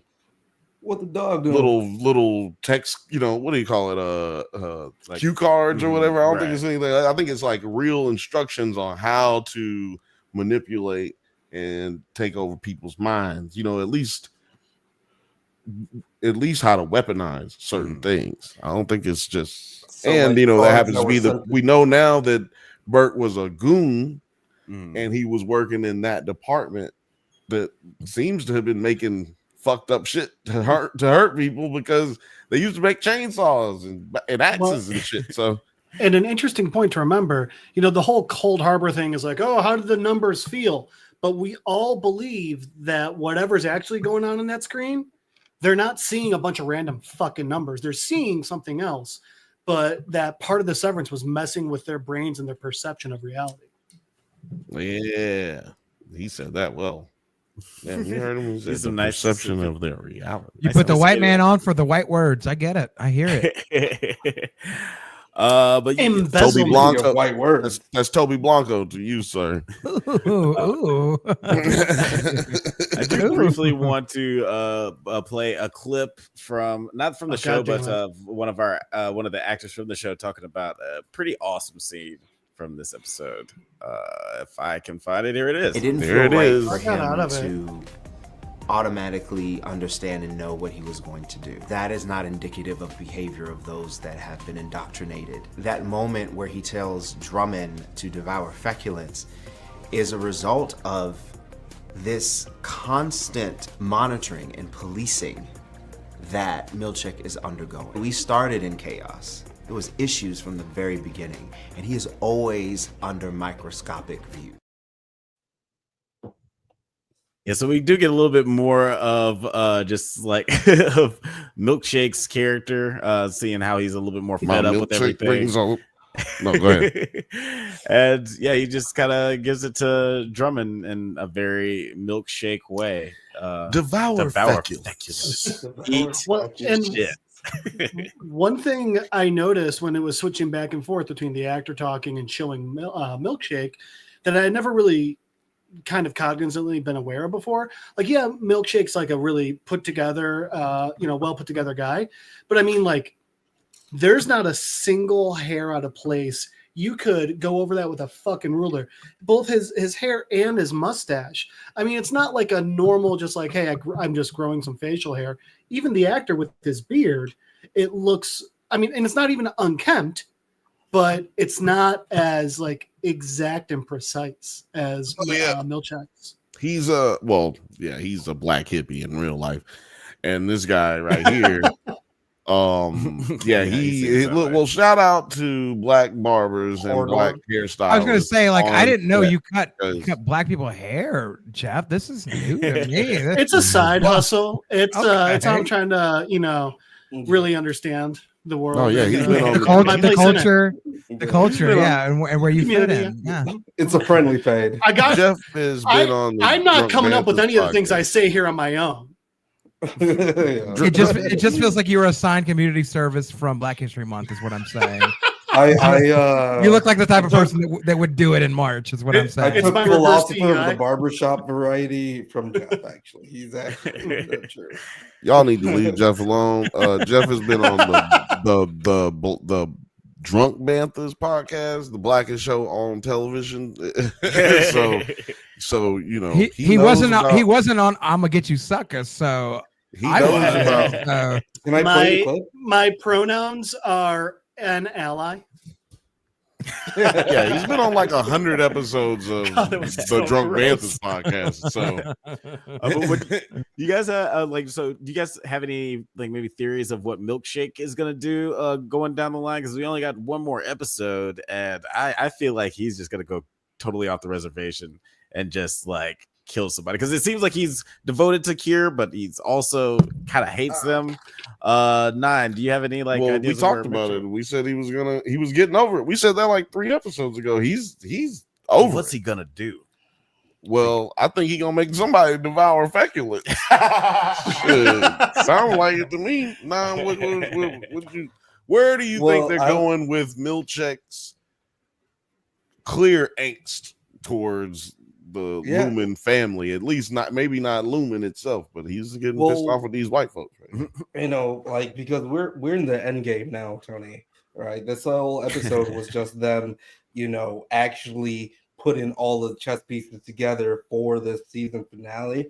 And I'm actually kind of surprised that Natalie was not part of this episode, because I figured if Milkshake was going to team up with anybody, it would be with Natalie. Why? This nigga was trying to talk to her like 6 episodes ago, and she was like, yeah, nigga, okay, whatever. Well, yeah, like you build a resistance, because she was like definitely feeling a certain type of way from those portraits that Lumen gave him, saying like, this is Kier. You thought that she gave off that she was feeling some type of way? Yeah, absolutely. She was like trying to smile through the pain through that whole scene. And I think that if anyone is going to be his best ally, it's probably going to be, Cobell or Natalie, that can actually like do something that like changes the whatever. I think Natalie is deep in it because she's friends with Helena. She's best friends with Helena, so I think that she's really about it, and that's why Milkshake is feeling like he's out on the edge by himself. Jeff, where do you feel like what's his name? Milkshake's angst is going? Do you feel like that's going somewhere? Or are we just gonna be sitting with a mad black man at the end of this? It depends. I think it really depends. Like, he could go off the deep end and just be like angry, want to burn everything down, especially if Cobell comes back. But at the same time, he might, really get back into gung-ho for the company. I mean, what if they give him a painting of like a black Abraham Lincoln? Then he might be really back in on the company line, you know? He might be right back in, like now that's what I'm talking about. In there like swimwear. Finally. Hey, Blake, is this making do you know how any long sense it's to you right now? been since I got a black painting? There should be nothing making sense because we're literally asking ourselves a bunch of questions because we literally don't know what the fuck we're talking about. We don't know what's going on. There's nothing but questions being answered with leading to more questions, leading to more questions. Ooh, what is that? Is the Undertaker more friends? Is the Undertaker coming? Is that ominous doorbell? It's a weird doorbell. Never mind, he cleared out. Oh, well, never mind. See, that's why you can't jump the gun. You can't. Some jump people just the hit the ding dong ditch. They just ring the doorbell and run the fuck away. Can't jump the gun. Yeah, like I am curious. Like one of the cool things about this show is that like when it answers a question, it just raises two more. Which both of those things narratively can be exciting at a show like this. Like, oh, it's raising more questions. I'm excited to hear those answers, and also getting the answers to some questions from like season 1 is pretty satisfying. But I don't know, does sort of leave you in a state where you're slightly dissatisfied. Like I still really like the show, but it is probably my least favorite of the show that of the shows that we're talking about tonight. For that reason, is like, all right. Like at first it felt like it was moving really fast. Now it feels like it's sort of like I wanted to watch the show early on when we were talking about it. I was like very into it. And now the more you talk about it, I'm like, fuck this show. This show sounds crazy. Like I don't know if I'm here for all. But I know once I get like balls deep into it, I'll be like, okay, well, it's really hard for you to know what we're talking about when we've basically been given half answers this entire time because every time somebody starts talking and going off into some bullshit, we need to stick to the goddamn show. We got we got 15 fucking shows to talk about tonight. Yeah, I want to talk about this one was a really fucking good episode. It's really I want to know what really you guys thought about this scene right here. This looks sexy. What is this? Yeah, I don't. So this you know what? Just play 6 seconds of this right here. It's sad enough to set its own self up. How come we couldn't tell when you were gone? Oh yeah. Irving could. Mark couldn't. Ooh, I don't know what that means, but that sounds. You can leave it right there. Yo, leave it right when there, I first watched that was a really I was bad day. like, okay, damn, that was mean. But then I paused it and I was like, oh, damn, you did not have to do her like that, homie. That was so goddamn. I was like, that was cruel as hell. I don't know. I felt like it was kind of regular shit. He was right. Mark couldn't.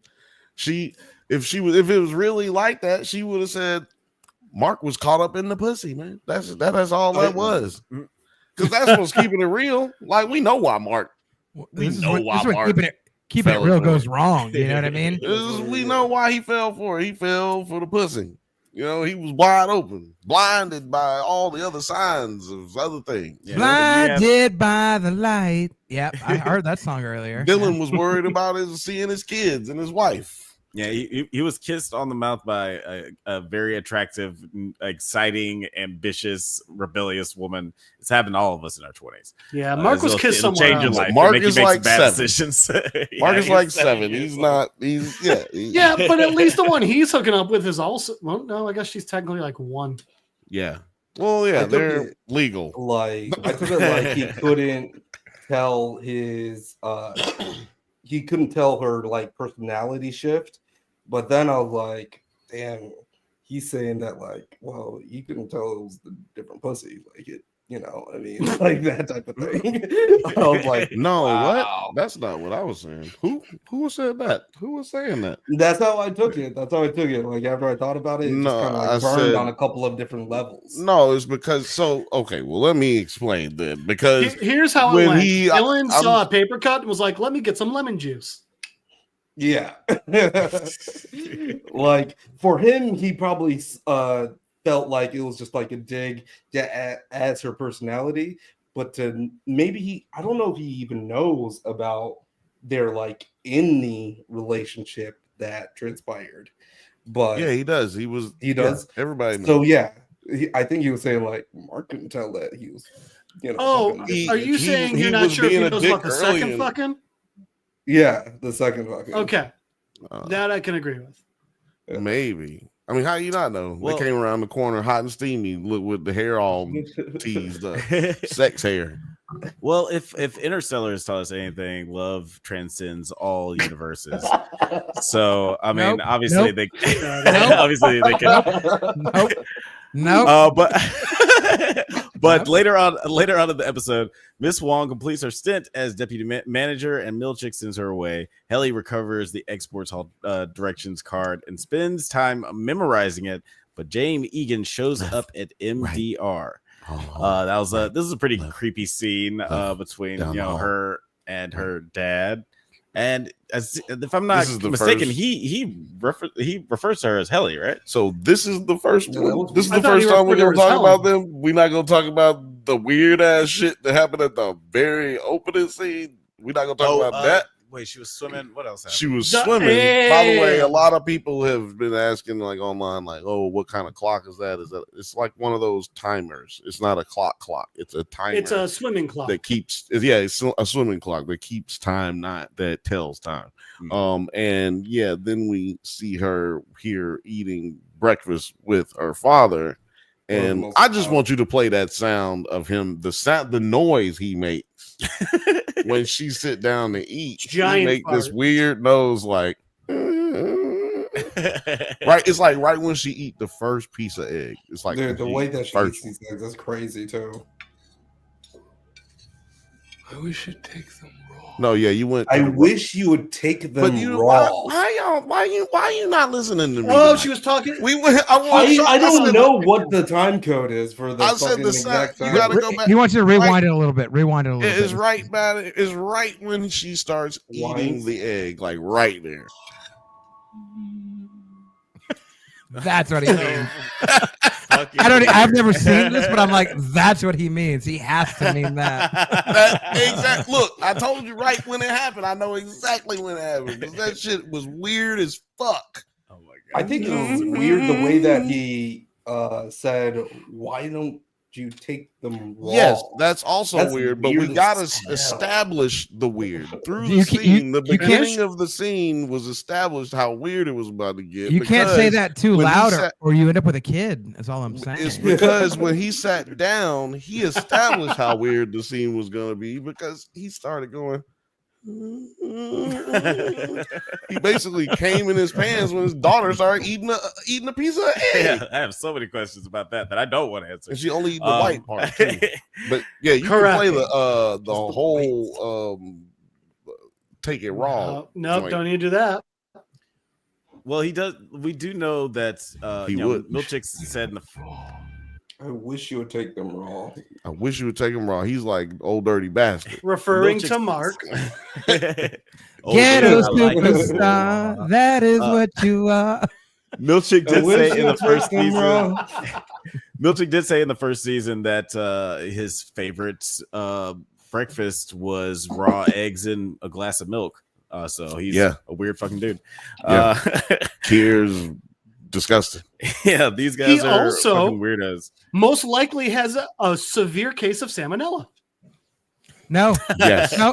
Or at least runny poops. As somebody that drinks raw eggs and their shakes, you don't get like that is such a fucking urban legend, dude. You can put like raw eggs in your fucking shakes and you're gonna be fine, dude. Yeah, it's because we put enough bullshit in our eggs. We wash our eggs with a lot of bullshit. So protein, almond milk, peanut butter. If you put that with a raw egg, you can put 2 raw eggs in there. You're gonna be absolutely fine, dude. You're just scared because you've never done it. You're just scared. A lot of people are scared because a lot of people are saying, "I've never seen it." I told them you should see it. You might be thinking about raw milk. No.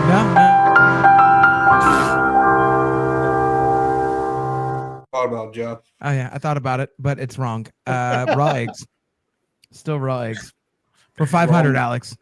No, I'm saying like raw milk is like dangerous, but raw eggs is fine. Yeah, raw milk is fucking that'll destroy your shit. Literally. Well, that is all disgusting. But at the end of this episode, at night, Cobell and Devin sneak Mark into a severed cabin at the birthing lodge, where we get some very disturbing revelations about Devin. But Mark's innie awakens in the cabin where Cobell is waiting, looking like a fucking creep. What did you guys think of this ending? Is like we only got one more episode left. It seems like we got to the reintegration of Mark pretty fast, but it's kind of been a slow burn to get the full reintegration. What did you think of this last scene, Bill? And just like the ominous. It was creepy. It was weird. Well, first of all, how we get here. They start out going through the gate. This is at the pregnancy lodge birthing retreat at the first season. So she tells the security, or Cobell tells the security guard that this is one of James. Yeah, it's one of this nigga.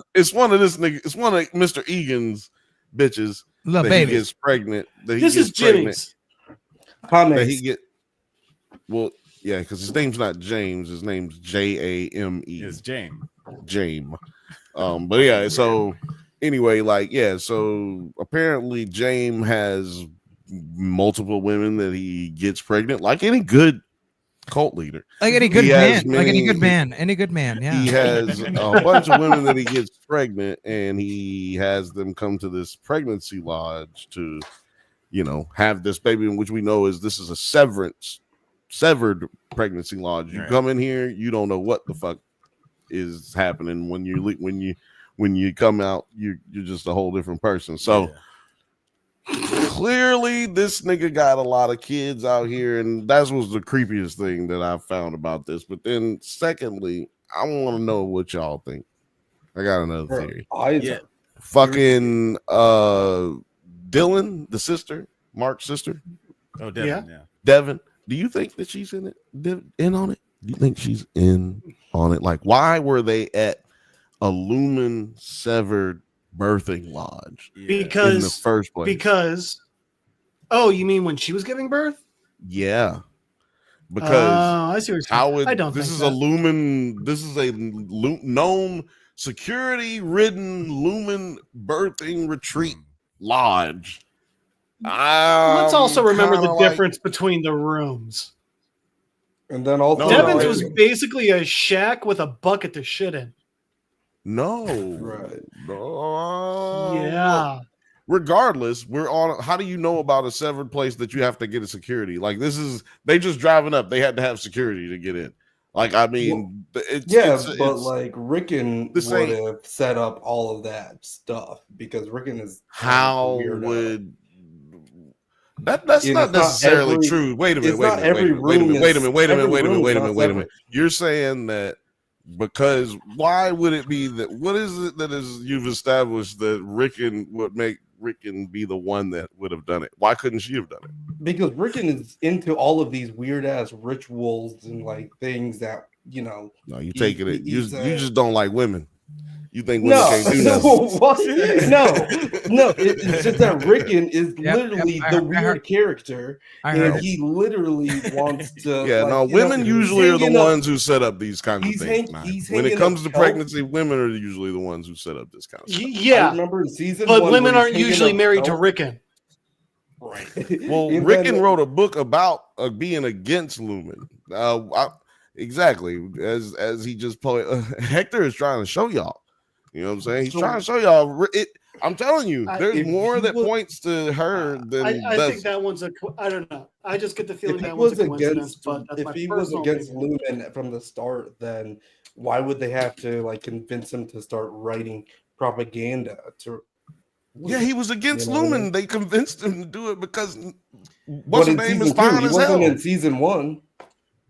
Okay, well, clearly they really lost them. Clearly, clearly you've missed it completely. What I'm talking about, because if Rickon is against Lumen, then how does it not make sense that he got turned later?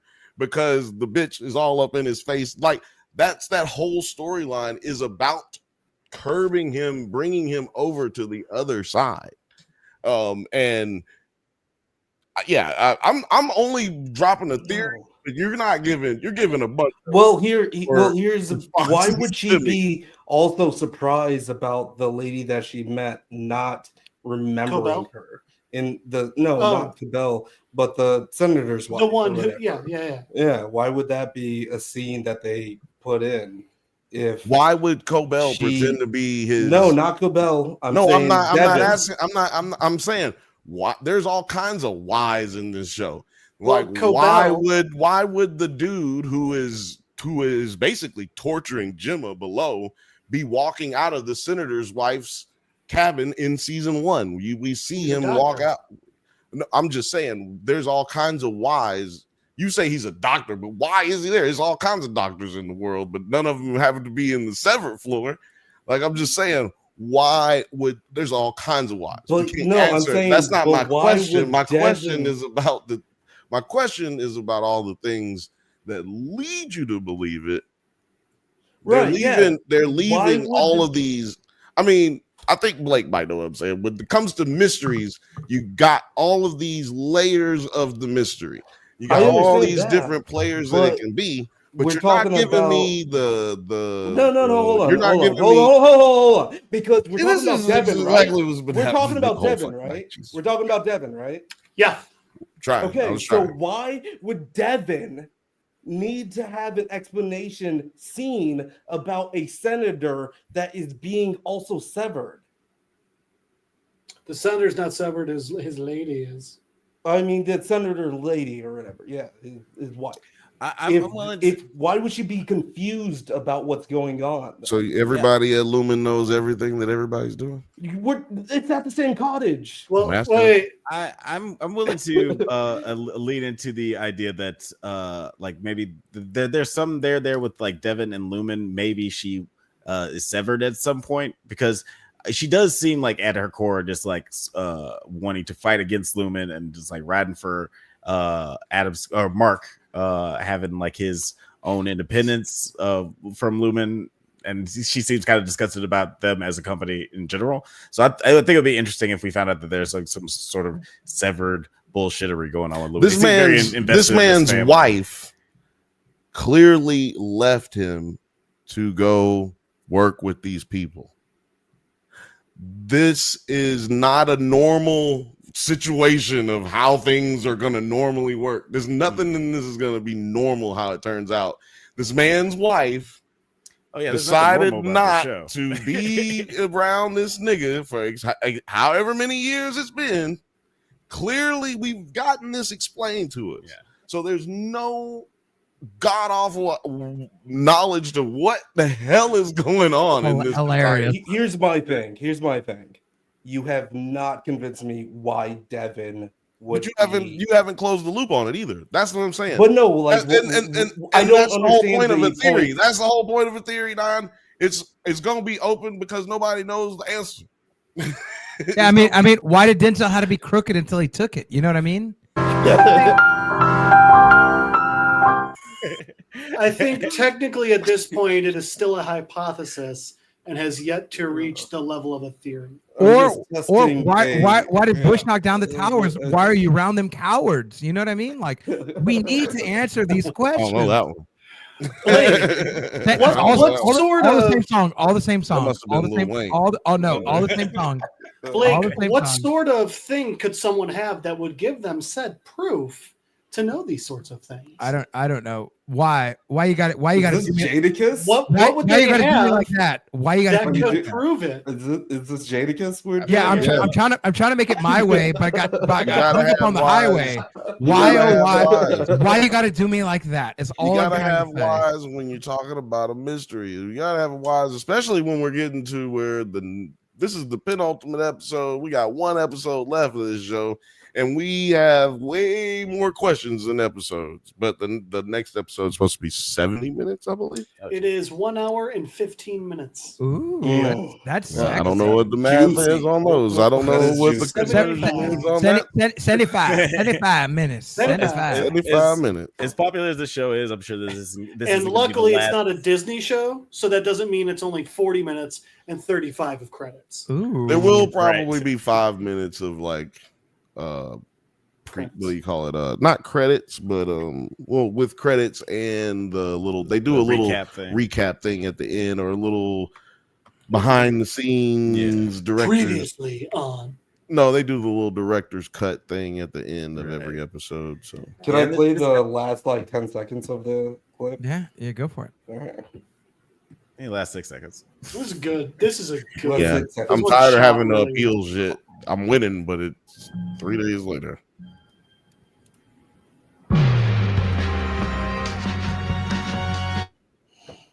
Woof. She looked evil as fuck. She's alive. She's alive. I think it's gonna be a sad episode for our innies next episode. Good. I mean, we don't know. It's kind of a sad episode. This episode. There's nowhere for our innies to really go. Yeah, you know, like probably to work unless they're reintegrated. Like reintegration seems like the only way of like actually finding some way of existence. Curious how Mark is going to fare. And like, guys, let us know in the comments how you feel this series. I mean, this season is gonna wrap itself up. But speaking of marks, I think it's time to talk about another mark, another mustache. That's right. We are talking about Invincible.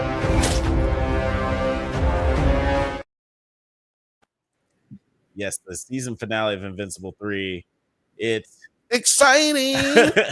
Wow. This was a hell of an episode. I think that a lot of fans have been just like kind of critical of the animation this season, but I think haters, pretty haters out there. I think everybody's pretty satisfied with this episode. Nine, what did you think as our resident Invincible hater? What did you think? Hold on. I think we have someone at our doorbell again. Oh shit! There's someone. Come and knock on our door. Blake is back. Blake went outside to smoke a cigarette. Blake went outside to smoke a cigarette. Like, y'all lock the door. What the fuck? Oh, no, we got somebody that got left out there. Oh, that's right. He may be a variant. He may be a clone. Who's to say? I guess only he is. I almost called you Dr. T. I don't know why. Producer T. Smaller T. Brother Dr. T. I'm pretty sure one of his clones is a doctor. Before we begin, I'd like to play a clip. Oh no! Oh no! Like, just throw this in the air right quick. Let's just play this clip. I'm not even going to explain it. We're just going to play it. What are we doing? We're clipping. He's got a clip. We're about to play a clip right here. I don't see no clip. Because I'm about to share my screen with you. Gonna play it right clip. Okay. I'll play a clip. Play it right clip. And I'm pretty sure I know what fucking clip he's got loaded up to. I can't imagine what it could be. I mean, it's not. Swear to God, if this is my future wife, I'm gonna be pissed. She's not watching tonight. Are we seeing it? Are we seeing everything? Okay, yeah. Oh, we gotta add to the stage.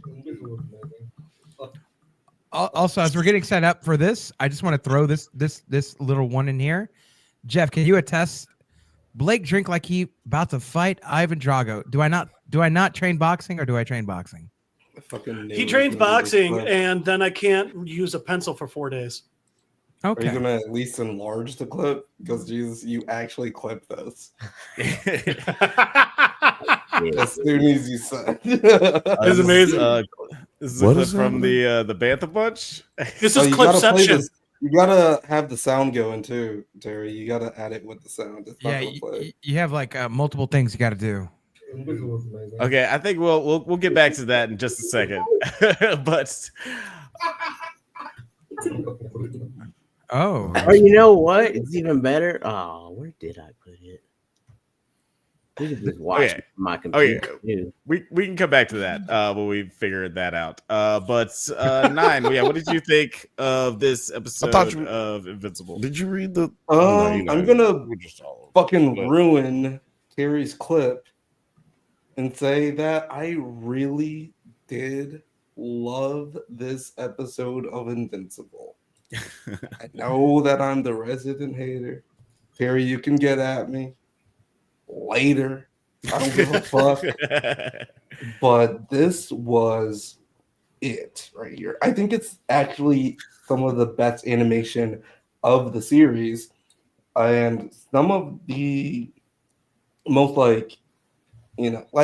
I mean, I've been saying that the Viltrumite war and premise has been like my whole draw, and it gave me exactly what I wanted.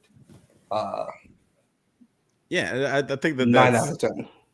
I think a lot of people, we've talked about it a lot. A lot of the show feels kind of like filler, but only because the Viltrumite story is so interesting. And I think that this did give a lot of people what they were waiting for. People, especially people who were just so enamored by the season 1 finale. Bill, what were your thoughts on this season 3 finale? Just initial thoughts. Well, initial thoughts, so we can get to the nitty gritty. It was good. Now, it was actually great. Jeff, what are your initial thoughts about this episode? Huh? Absolutely phenomenal. Blown away by how good it was. And I know we usually save it. I'm just gonna put it out there now. Everyone is, because on IMDb, 59,423 votes, 9.9 out of 10. God Jesus damn Christ. Yeah. Yeah. I saw somewhere say it's the highest rated episode of TV, any TV this year, which, I mean, it's only been 3 months, but still, that's a lot. Yeah, this is probably the biggest show that we're covering today, or that we've covered all year so far, because the internet shook when this episode dropped. Like, the internet shook, and it was great for good reason. How'd you feel about this episode? I was pleasantly satisfied. Like, honestly, like I mentioned before, nothing's gonna feel like the first time I read this storyline in the comics, because it's just so surprising. But the way that it was executed was like executed. Are we going back to Severance? The word of the day is egg. But it was really cool just seeing it executed in this show. And obviously, like, they stepped their animation game up a little bit, not just because like it's more violent or whatever, but there's just like a fluidity to a lot of the animation that didn't exist in previous episodes. So it was like really cool just to see like them step it up a little bit. But also, yeah, like just like the brutalness of the whole story is so crazy, and I was loving every second of it. And they even added little things that were in the comic, which we'll talk about a little bit later. But I was a big fan. Money, have you been watching Invincible? No, I don't know what's going on. You're gonna have to fill me in. I knew what happened the last season. I don't know anything about what's going on this season. Oh damn, Gina. Yeah, it's it's about to get spoilerific up in here. I'm just here for the drinks. I'm here to drink with y'all. It's St. Patty's Day, and I was like, oh, I'm Irish-ish, right? That's Irish-ish. Irish-ish. I like the Run DMC motif as well. That is a crazy. It looks mad weird with all of us up on here like this. It's like bam! Look at this. There's 42 people here. Yeah, there we go. Let's tighten it up. We're never all here. That's crazy. Producer T, what did you think of this episode? And give me like anybody that's talking about this episode, give me all the spoilers so that way I'm like at least know what the fuck is going on. I'm surprised that it hasn't been spoiled for you just by like being online. I know who the characters are, but like I don't know what's going on. So spoil. It's like somebody spoil some shit. Let's go. Let's fucking. Well, we get into initial thoughts right now. Hey. Let us talk about it. We just now got the initial thoughts. We just I don't like the fucking initials. I don't like your fucking attitude right now. I want to hear some. I came for some spoilers and karaoke, and I'm all out of karaoke. Is what I'm saying. So we're here for spoilers. T, yeah, what were your initial thoughts on this episode before we get into the news? I do have the clip loaded up in the side thing right here. I don't know that. I'll let somebody. Okay. I'm about to try. It was going.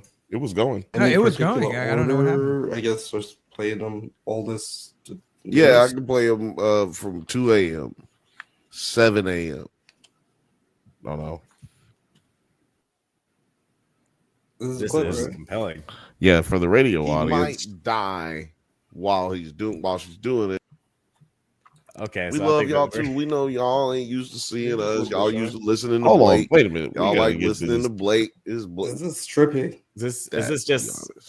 Yeah, I lost an episode. God damn it! Pop up and show niggas. Sometimes what the fuck am I watching? When do we get ice cream? When do we get ice cream? Okay, we'll get back to that. Okay. Anyway, my initial thoughts was it's a pretty good episode. But it is doing some stuff that wasn't in the comic book, and that whole conquest scene is still just messing with me. Like, it was like, why was that necessary? Like, why did you give him you want to give him a sad backstory all of a sudden, being like, Conquest ain't even real my name. Calling me that. I don't even want to be called that shit, and I can't even cry because nobody would even listen to me because they don't even like me that much. I'm so lonely. Like, why? Why he was supposed to be the big bad dude, and all of a sudden this nigga got mental problems? And it's extra great when it's like, I'm so lonely. Why doesn't anyone want to hang out with me when I just love murdering everyone? I don't get it, guys. But then he was just like, I'm so much more than this. After he just went on like a 5-minute speech about how much he loves to murder.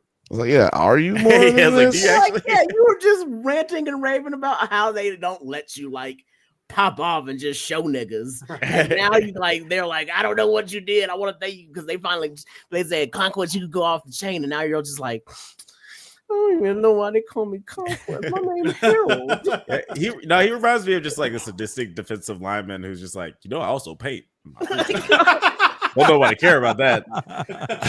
But like when George Bush tried to paint after he was president, everybody's like, yeah, anyways. It's like, nobody care about that.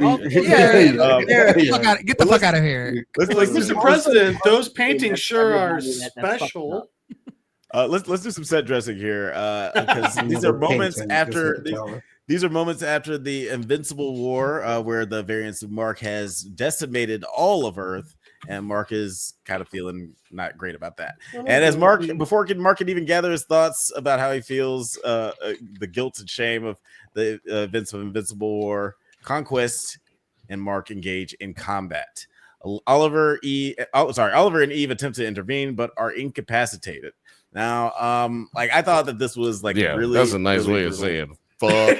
Yeah, they were fucked. When you almost get torn in half, you're incapacitated. We'll let you go ahead and go, Jeff. We'll let you. Oh no, I just loved referring to them as incapacitated. One was disemboweled, and the other was almost torn in half. Jesus, yeah. Oh man, that was really brutal. Him getting punched in the face, and then he just spits out all of his fucking teeth.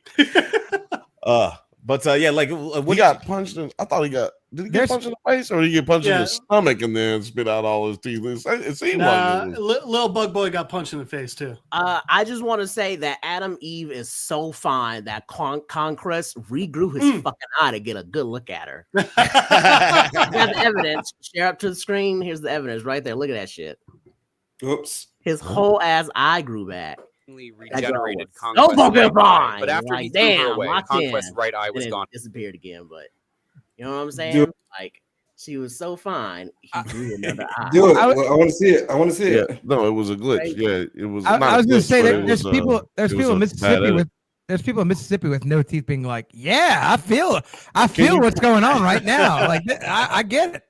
I just thought that was kind of funny because Nine had brought up the point about the no animation update mistakes, and I was like, actually, there was a pretty big mistake in this. The one episode that he like, he's like 2 episodes, and how quick was it? It was milliseconds. Oh, okay, yeah. Frame rate, but it was like a frame where they're locked in. I'm fine with that. And the homeboy has his eye, and they zoom out, and he has both. I'm saying when there's like whole. Are we caring about that? With the whole scene where it's just like the scrolling across the screen for like 5 seconds, and that's when I'm like, what are you guys doing? Yeah, when it feels like like there's not a lot of like a movement or fluidity that like that happens a lot, especially in flying scenes. But this just felt really awesome. Actually, I'm gonna play a clip of the fight scene between Eve and Conquest because I thought that like the animation here was pretty special. Mark! Get out of here! Go!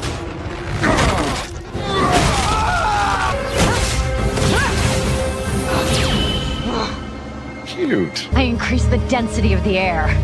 I've got all kinds of tricks.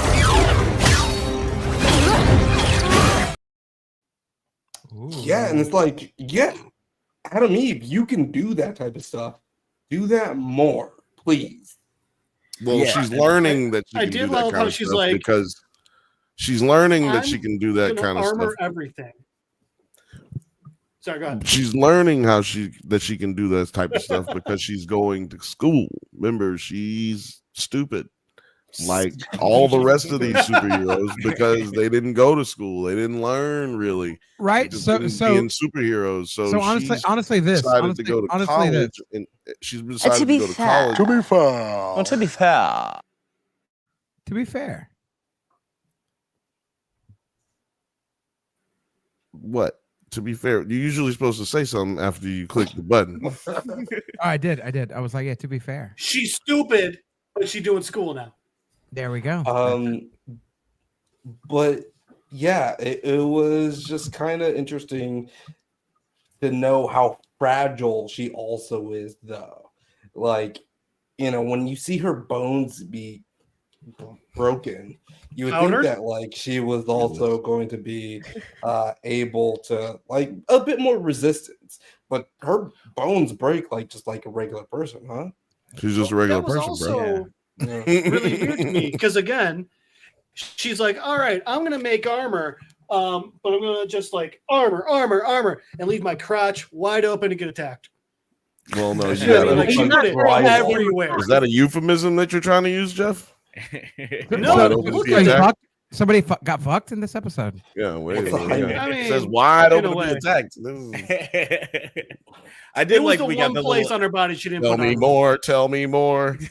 I just want to know why Cecil doesn't try to like unlock those mental blocks on her.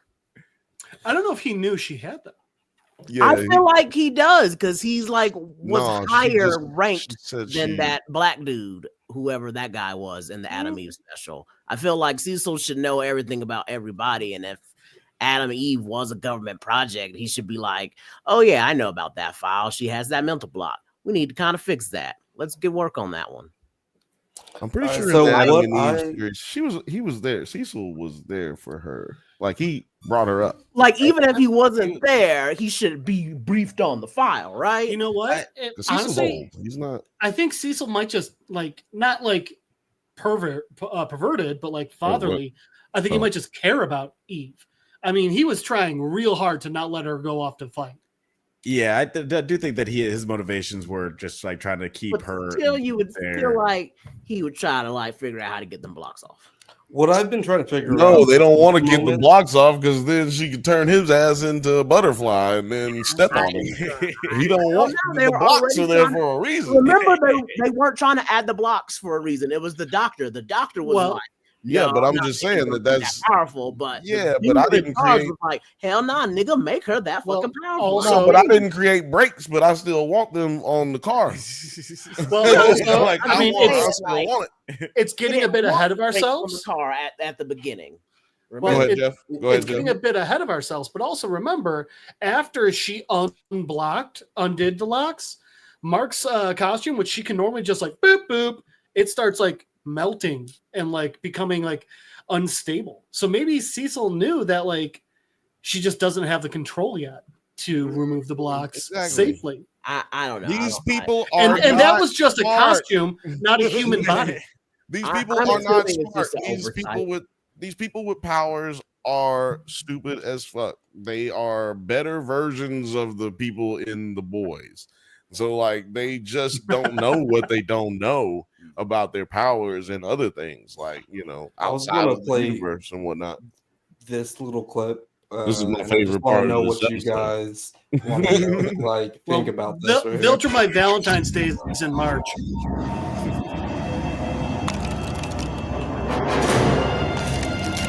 They didn't have a problem. That was so good. His face right why there. Why are you depressed then, my G? Talking about so it's funny. I was listening to a podcast where somebody brought up a good point where they were just like, how does Conquest know what the shorthand visual representation of a heart is on Earth? Like, right, yeah. One question is, I can answer that. I can answer that. What you don't know is it's just universal. The representation of a heart is based on a woman bending over. So he's not trying to say I love you. He's trying to say booty. Give me that butt. Now I want to point out that my question is this or is this not just Uncle Ruckus and Whiteface? White Uncle Ruckus.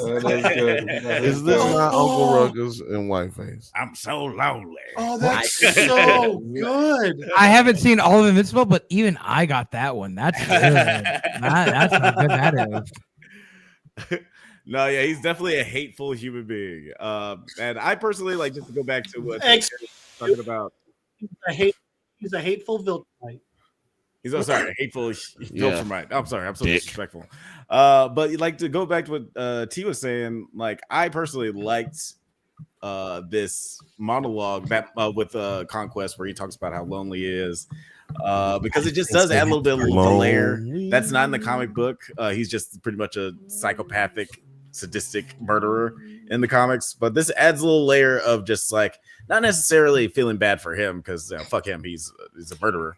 But just seeing the overall tragedy of being brought up as a Viltrumite. They've done the same thing with your boy, what's his name, Cecil. In the book, he wasn't really as soft as he is, or softened as he's been in this comic. Yeah, he's definitely a lot more empathetic. We can see that he's a lot nicer and more thoughtful. And yeah, we just get to see just how shitty it is to grow up as a Viltrumite. We got a little bit of that with Nolan's backstory, but I think this adds a little bit more. So that was one of his speeches. Honestly, the one that I liked was his thank you. I don't get to do this. I don't get to cut loose. I don't get to, like, don't destroy this. Don't kill this person. So, and I gotta tell you, I think it was just as good as how he looks in the comic when he's doing it. This is one of the best pages of comic books, and I think they captured it on the show so well. Top 25. I'm gonna go with top 50 panels of comic book of all time.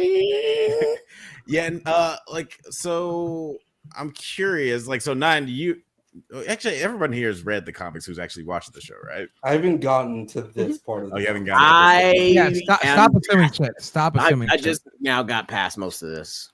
Okay, I do want to play just like this clip from the ending of this fight, and I'm curious what you thought like of this, the way that this fight ended. Now we're getting somewhere. Now we're getting somewhere. Stop.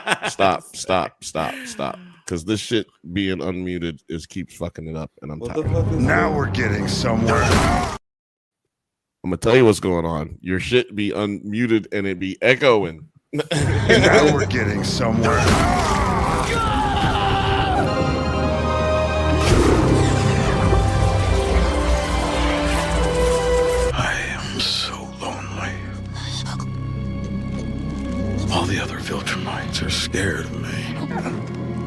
am a victim of my own success. Conquest. I don't even get a real name. Take it to your grave.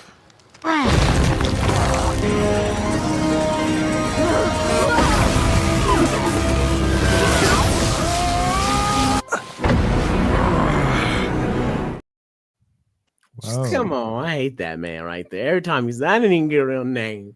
You know, when we would have the three-legged races, nobody would be my partner. So I killed them. You go to the park, you see me on the seesaw, just sitting down with one end up all in the air.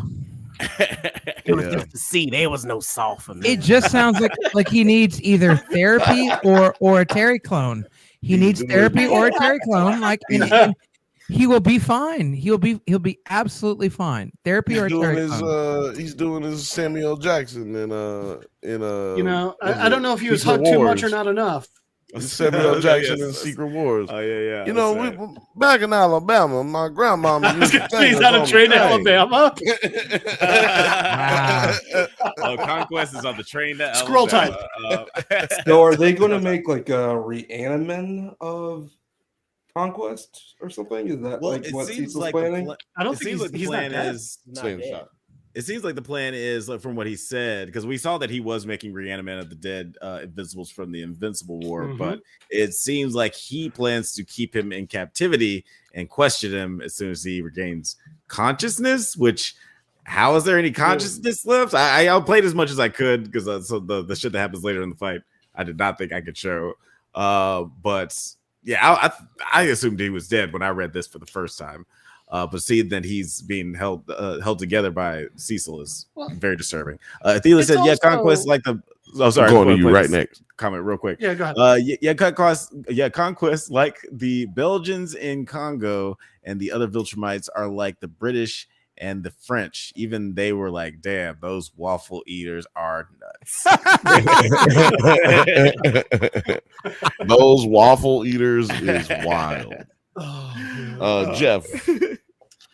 Well, so it's That's a also good just segue. like so it's also one of those, like, I know that Cecil's job is to be the paranoid, the overthinker, the dick, basically, who will do literally anything to protect the world. But bro, it's not just a Viltrumite, it's that Viltrumite. You trying to keep him alive. How arrogant are you to think anything you do can keep him captive? I mean, like, this is one of those, like, maybe throw him into the sun. Yeah, maybe throw that'll him hold in the him. Yeah, Like, this just, God, Cecil, fucking arrogance, man. That's somebody who needs to fuck around and find out, Cecil, because like he can do this because he didn't get slapped in the face by Conquest. Can I ask y'all a question? Can I ask you a question? Half the planet did. It's sitting. The axis is now this way because he sneezed. Sorry, Bill. What were you saying? Can we do? We need to do an episode where we got to do an episode, maybe pre-recorded, a spoiler episode where we just talk about everything that's to come, everything that's happening. Give me 2 weeks. I will finish all of the comics. Yeah, let's do that. I could definitely come before 2 weeks. Is all I'm saying. Oh, that's what I can come wait for 2 weeks now. I really like to take care of myself. The eggs raw. Yeah, right. Everybody had their sex joke at the same time. I'm glad y'all built it off of my backbone. That's so great. I'm glad that There's a sex joke in that too. I was about to say, don't let me don't embarrass me with a good time. Goddamn. Blow your whole backbone out. Yeah, we do get this right as I was drinking my water. Obviously, Conquest getting headbutted to death is like that's another one. I'm sorry, is the craziest. I'm done. Is the craziest thing that happens in this scene, like on the surface. But the craziest thing to me is that Eve came back from the fucking dead like Phoenix Force. I forgot that happened in this part. I felt like that happened some other time. We thought that happened at the beach scene. Well, I don't want to say where I thought it happened, but you know where I thought it happened. Viltrumites really love throwing other Viltrumites through people. The beach. You run out of things to do when you're going over 8,000 years, man. You run out of. Give you such a crick in the neck. He took Mark to Miami on this one. Oy vey. I'm pretty sure that was real.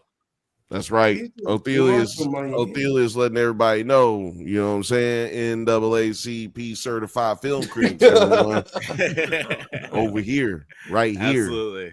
Never been prouder of the podcast. I haven't either because like I'm now classified as a color person because I'm Mexican. So I feel so represented right now. It's so Let me just tell you something. Well, now I'm worried because clearly I'm just here because of DEI.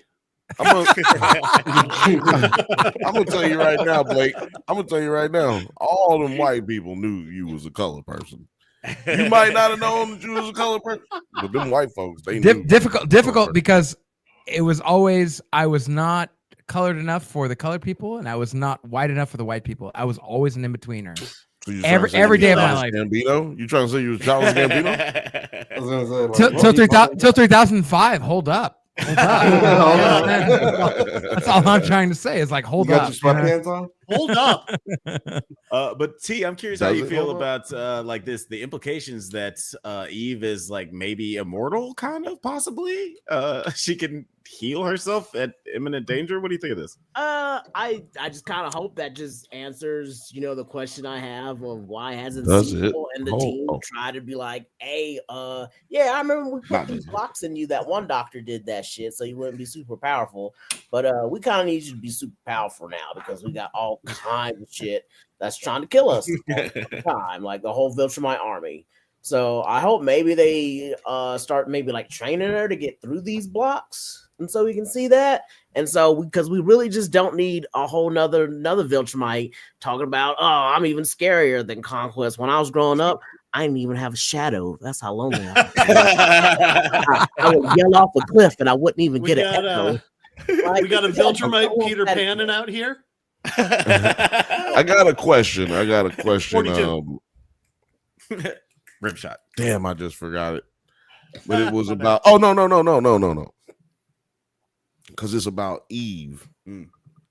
See, Adam and Eve, not Adam and Steve. Yeah, I mean, go ahead. I just always felt like this was stupid, man. This battle takes place. Eve cannot harm people with, like, she can't harm organic. Right. So, she also can't do good for organics. Right, like she just can't. Her powers, I should say, her powers don't work on organic material. Right. Organic beings. She has a mental block placed on her to prevent her powers. Okay. Goddamn, splitting hairs. My point is, G Grayson shit. All right, let's just get. Hey, look. Yeah. I mean, Jabberjaw and goddamn Peanut. Her powers don't allow her to use them on organic material. How is it that she doesn't use it against this nigga's arm? This nigga's half his goddamn arm don't exist, and it's robot. Yeah, it's all robot, by the way. Yeah, and she never does anything.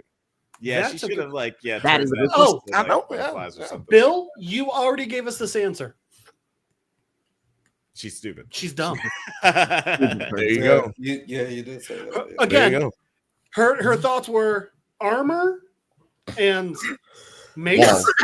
Yeah, I'm gonna use a mace against hammers the and walls. air thing. That was fucking brilliant. But then, like, everything else she did was like, hey, let's let you have as much time to hurt me as you can. Yeah, actually, it's like drywall. Because to your point, to further the point that they're dumb. If she knew something about like chemicals or like chemistry in general, she could know about how molecules work in the air and about how to create certain like we have other things in the air as well. We don't just have we got nitrogen as well. You know what I'm saying? Like so she can be fucking his whole ass up. Like you can figure out what Viltrumites can't breathe. We gonna run all kind of science experiments on a Viltrumite because I'm smart. But if I'm not issue smart, with that one, we just I'm gonna make you move real slow.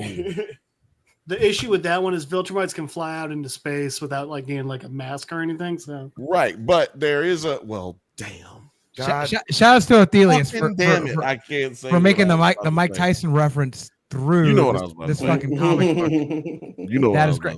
Everyone has a plan till they get punched in the face. That's literally the Mike Tyson quote. I will say, if Eve does keep developing these powers, could you imagine if she's just like, okay, your heart is glass. I win. Your brain is silly putty. That's what I'm saying. You gotta like bitch. Bitch, relax, bitch. Oh, the once mental you getting crazy. And we saw precedents of this in the Adam Eve prequel special, where she can't consciously affect those types of things, and I think it's a cool thing that keeps her from going full Dr. Manhattan. Right. Yeah, grounded too, because what is it? What, like you said, full Dr. Manhattan. What good is it, or how exciting is a show where a person can't die, can't be harmed, and can't she could just snap her fingers and everybody goes away? Like that's not fun. One Punch Man is pretty great. It sounds like the middle of Deadpool and Wolverine. Like it's fucking useless. Jeff, do you have a panel for this? Part? Is that a thing? That's definitely a panel. Oh yeah, that's definitely a panel. It's one of the more iconic panels in comic book history. And this is one of the coolest First, things. we got Eve blasting him. Yeah, that's crazy right there. Then love that shit. Took his titty off. It's Women History Month. It's Women right History Month. Women History Month. Him just falling there with just, hey, who needs sizzling? And I like that they kept that part from the comic where she just says jerk right before she passes out. The cooler part in my mind, and it's literally the next page. Alex, you referenced it earlier, the headbutt. It's an entire page. It's an entire 2-page panel of that's one big version of it. And then all the little ones of him going around. This was very awkward to read on a plane, by the way. No, I'm gonna say go out on a limb. Viltrumite's flying next to it. Reminiscent of the Viltrumite fight on that bug planet or whatever. Yeah. Thraxel. Yeah, that was another awkward couple scenes to be reading. I like to read these. I fly a lot, so I'm always. I remember when I said that they was gonna slap cheeks, and I remember when I blew Othelius's mind when I said that Omni-Man was gonna be slapping cheeks with bugs. Yeah, he's like, what? and that being said, Producer T, you should probably just stop reading Invincible on planes. You should stop. It's gonna get weirder. It's gonna get weirder. Facts. Big facts. How did you not throw comics at all? Go ahead. That clip right there. Oh, the more you know. Yeah. Nope. They were fucking. It was gross. They start fucking. It was gross. But later on, because obviously the fight is a pretty big part of the whole episode. But we do get 15 minutes of how long is it? Denouement. The fight. Gosh, it's 25 minutes. It has to be 40 minutes. Because this episode was 46. So I think you guys are right. 20. At least 20. Yeah, at least 20. Minimum. Did you want to cover the beach scene at all? The Miami beach scene? I still think it's people real. died. I Okay. think as far as that, we need to go with that. People died because Mark was thrown into them. I was just kind of like. Don't you think Trey's a little old to be taking karate? You probably taking it with the little kids. Mark looked like he was taking karate with the little kids. I was like, did they just use the same animation cells for pretty much? Oh my god! For the train scene? No. I'll tell you what. If you don't know what's about to come, this just looks like a really sweet, almost a dance scene. Yeah, we don't want you to miss I'm the king of the world. It's a little. No, it looks like a massage gone wrong. He's like, I'm gonna come. Also, I'm gonna die. That's the. You don't feel that way every time you come. That's how I feel every time I come. Again. I said when he comes. I like the kid waving in the front. Again, it does feel like don't it's play reminiscent that. of the first season finale, because we get the Viltrumite implications and that of those stakes, but also just the devastation of everyone around the fight. Only difference. Really fucked up. Now, correct me if I'm wrong. The only difference between those two really is the train's coming at Mark. Jeff, get on the mic. Jeff, get on the mic. There we go. All right. Correct me if I'm wrong. But in that one, the train is coming at Mark. In this one, Mark's going at the people. Yeah, facts. That is, and it is like a whole city versus. It kind of looks like he's not even touching some of the people. It's just like their sheer force and speed. Yes. They were going fast enough. A 50 cal, if this 50 caliber weapon shoots at you, it doesn't have to hit you. It can tear up your skin just by going by you. Yeah. Right. So, and also, as like the way I'm just saying they go faster than a bullet. Anyone play Street Fighter? Speeding bullet. Guile uses a sonic boom for a reason. Sonic boom, yeah, Sonic boom. People are just Has anybody seen Sonic? Like, I mean, yeah. I like that one little you can see him lose his whole ass arm. Just what was you about to say, Alex? No, just the just like how I actually don't remember, but let's talk about this like real quick. The Stretcher I did Armstrong like the scene. Like I loved reading this in the comics, the scene, because I thought this is where Oliver was about to fucking eat it. Because I thought, okay, he had his little arc, had his run. Now it's time for him to die. Had the run, good run. Anybody else think that this is the end of Oliver? Though, like, because it keeps happening with him. Have y'all seen Adolescence? This is a no spoiler zone. Yeah, I'm on episode 2. First of all, that's Ashley Walters. That's my man. That's top boy right there. So of course, Adolescence. Yes. Oh yeah, it is right. Right there. Okay, but the child actor in this reminds me of Oliver, and I was like, yeah, they both need to get it. They both need to get that shit. I did like what they did with Oliver in this show, because I mean, this isn't a spoiler for the comic because it's pretty much everything to this point, but they didn't really do much with the redemption arc for Oliver in the comics. Like they had that one moment where he's like, I think humans should die, and then Mark was like, nah, and I hope they burn in hell. And I hope they burn in hell. And they like Mark is like, you know, they shouldn't die though. You believe me, right? He's like, yeah, sort of. And he gives a shifty look, like the shifty-eyed dog in the episode of Simpsons, but we don't really get any development past that. I feel like they did a really good job in this show of just like showing that he's actually has friends and can handle a situation without using his superpowers. Mark said, exactly. That's a a normal peddling. kid. You want to kill people? That's a peddling. As everyone knows, skateboarding curbs homicidal tendencies. It's clear science. Yeah. I read that in the science. Why do you? No. You sit on a throne of lies. No, that's not how this fucking works. That's not how any of this. Where did he tell a lie? Hawk murdered anyone? Yeah, I played Tony Hawk too. None. That's not how any of this fucking works. This is not how any of this fucking works. What the fuck is wrong with you people? Honestly, what the fuck is wrong with these characters? Fuck is wrong with all you people? We do have to wrap this up since we do have to get to our America's favorite blind person. But I do want to just like touch over a couple of things. Rex, who we get the yeah, that guy. We get Rex's funeral, which is very emotional. And for some reason, I feel like for some reason, they did. They did a good job of developing his character throughout these few seasons, and RIP Rex. Hopefully, Jason Mantzoukas comes back and voices Rudy when he grows up. But as the world rebuilds, Livingston builds up an army of Sequid possessed humans. A group of aliens find Battle Beast, and the technicians begin to use Angstrom to claim a new world. And then we see at the very end the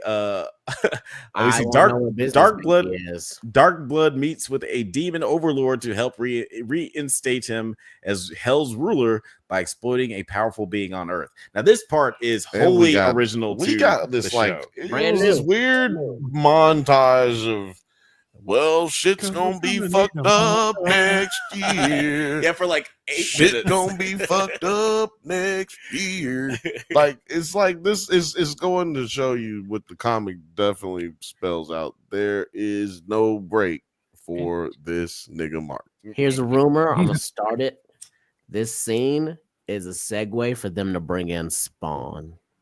That'd be fucking. It's a good rumor to start because none of this is in the comic, so this is a good rumor to start because nobody can tell you you're wrong. Yeah, I mean, 100%. No one can tell you you're wrong. I honestly thought it was Master Splinter. In the words of Uncle Billiam, there will be a payday, be a payday, be a payday. There will be a payday, be a payday. Yeah, that's what I'm. There he is. Spawn is in the Invincible War. But they've been taking a long time. Whoa! They've been trying to get his rights cleared. They finally got the rights cleared. Robert Kirkland said this was a storyline he's never been able to do before that he wanted to do. The rights have been cleared now because the show's successful. Well, the show just got season 3 approved yesterday. Exactly. Season 4. Excuse me. Yeah, season 4. Yeah. I didn't even hear about that. Yeah, I'm saying it just happened yesterday. Again, there will be a payday, be a payday. I'm just going to point out that last week I was talking about how fickle and fragile contracts like this can be, and the fact that they didn't give this show or at least announce that this show was going to renewed for another season, and by the way, only one other season. The fact that they didn't do that till 3 days after the episode done premiered, I think that you should make sure you tamper your expectations when it comes to telling this story for a long period of time, at least on Amazon Prime Video, because they don't own this shit. It's not like how Warner Brothers tends to do, and they buy up the whole shit. It's not like Disney. For some reason, Amazon hasn't gone into the business of buying up a property. They're basically leasing properties. Right? Yeah. Why do you think that they would have bought up like Lord of the Rings? Or they didn't buy up Lord of the Rings, they're leasing it. That's my point. You got companies James like Bond. Lord of the Rings is a Warner Brothers property, right? That's why it's on. You can go on HBO and they got it all there. It's just chilling, like it ain't going nowhere. James Bond is a lease. You see what I'm saying? Like they're because that can go up whenever their contract runs out. Somebody else is going to be able to have the opportunity to pick it up, and then vice versa and vice versa. Well, it's the reason why they have to do a certain amount of rings of power per year, because they're like, I'm on a lease, and guess what? If I extend the lease, then I owe you money, and I don't have any show. Exactly, and also it's the reason that Spider-Man properties suck on Sony, because they have to use most of the the material, or it gets brought back. Random ass movies. They have to use they do that because they have to use the property, or they'll lose the property. Right. And is Spider-Verse not enough for them to? No, it was until they didn't figure out how to do a third movie. They were like, "Oh, we're gonna do a third one. It'll be out this year," and it's not out this year. They're like, "Well, it'll be out next year, so don't even worry about it. Don't even worry about it. Don't even think about it. Don't look over here. Yeah, don't even think about it. Actually, it's terrible. Go ahead, Alex. There are a few characters that they did bring up during the Invincible War that I was not expecting them to, like Tech Jacket and Wolfman, that existed in the comics. Jacket and Tech Jacket is definitely going to be very important in season 4. Tech Jacket is definitely going to be very. Tech Jacket is definitely going to be very important in the next season.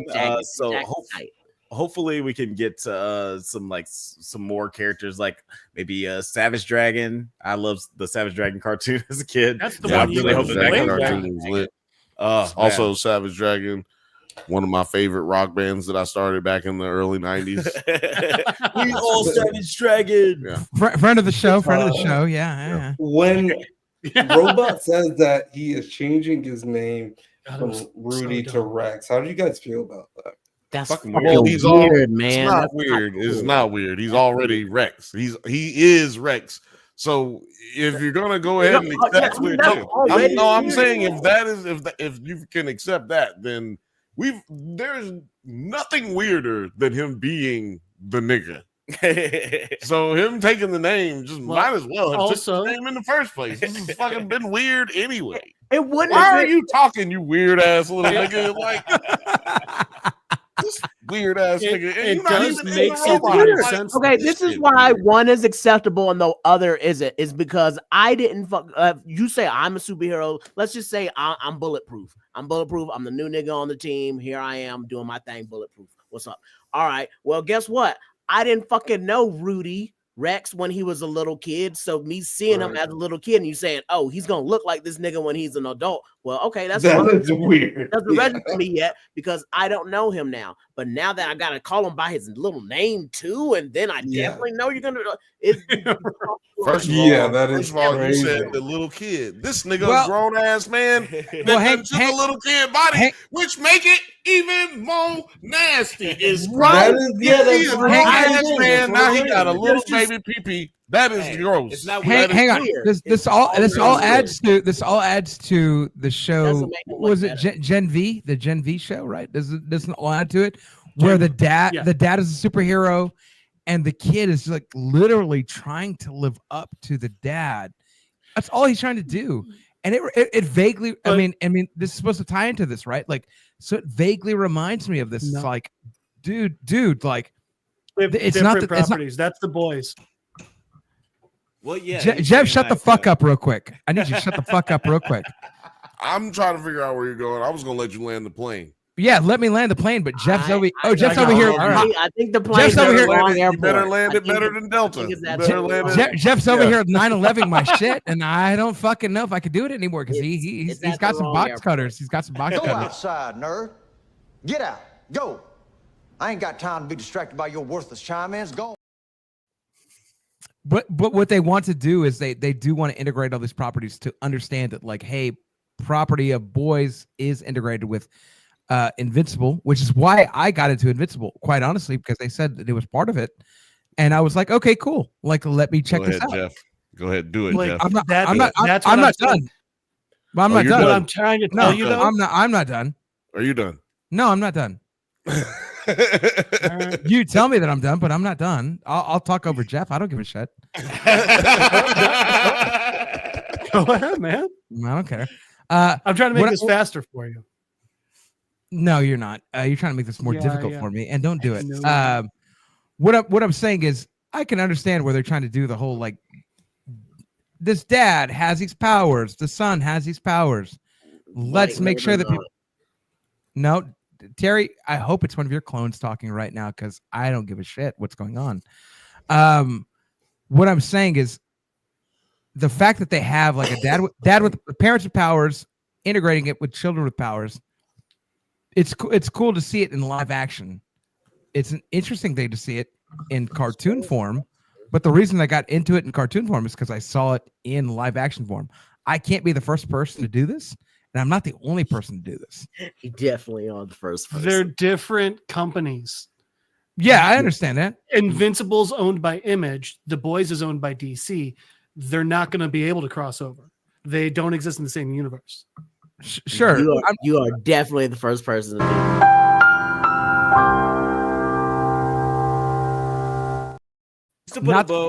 Just to put a bow on all this, because I think just to bring everything together like butt cheeks. Well, there is one more thing about Rudy taking Rex. We're gonna let you get to it. Hold on, we'll let you get to it. Hold on. Okay. Yeah, there's like a thematic similarity between both shows, and I think that's why they both been so well received in this age of like us trying to turn the comic book genre on its head. And they're both produced by Seth Rogen, and I have cameos from Seth Rogen every once in a while. So maybe that's what I wasn't understanding. That makes sense. Yeah, you need to shut the fuck up real quick.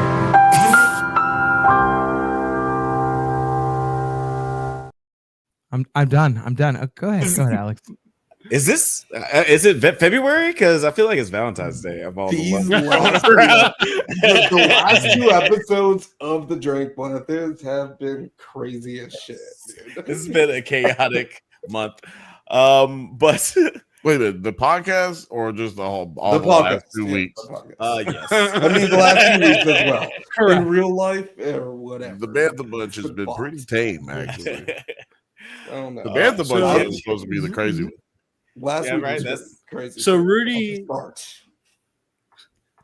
Rudy taking Rex's name in this explains something we've also already seen. Where remember when Mark's stuck in the other universe when Angstrom and the future ones come, locks him out, and then exactly that's not Rexplode. That is Rudy after Rex has died and he's taken Rex's name. Which also then explains why Rex is in Robo. Which gives me hope that we still have Jason Mantzoukas come back and voice this character. I love Jason Mantzoukas. I hope we never get a season without him. But Alex, do you watch Comedy Bang Bang? Or do you listen to Comedy Bang Bang? I've seen like a couple of clips. I respect everyone who's involved in it, but never watched it. Good for them, but hadn't seen it. Yeah, guys, let us know what you thought of this season of Invincible. What you thought of the finale. What you thought of Conquest. It was voiced by Jeffrey D. Morgan. I guess I should say this before like the nerds tear me up in the comments. Jeffrey D. Morgan, he played Negan in Walking Dead, and he smashed Steven Yeun's character like you should smash open. Just like you should smash that like button right now. In the Walking Dead. Also played Joker. Also played the comedian in the Watchmen. In the Watchmen. That's right. All right. They were laughing because they were saying on the that's why I was fucking smash. And I feel like people's perception have switched because people were like, "Fuck Jeffrey Dean Morgan playing." No, that's what they were. Whatever. That's what they were saying. Now it's last the highest rated episode of ever. Remember, I told you people were complaining about the voice and stuff, and I was like, But I was like, y'all loved him and y'all loved him in Eat, Pray, Love, so don't hate him here, right? Like let's stop pretending we don't love Jeffrey Dean Morgan. Like also loved him in The Boys. I did too. I did not like him in The Boys, but whatever. I am always lukewarm on Jeffrey Dean Morgan. He is my favorite mediocre actor, but he was really, really great in this. You just hate him because he's light skinned. But we're gonna move on to our last topic of the night. That's right, we're talking about your favorite blind Avenger. We are going back into time. We're going to the MCU. Oh, I did that.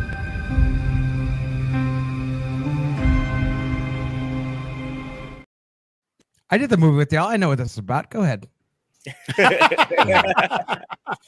ahead. I don't care what we're talking about because I saw the movie. Don't even. Yeah, this is the Ben Affleck joint. Daredevil. I'm gonna need your book report at the end of class. Is that episode even out yet?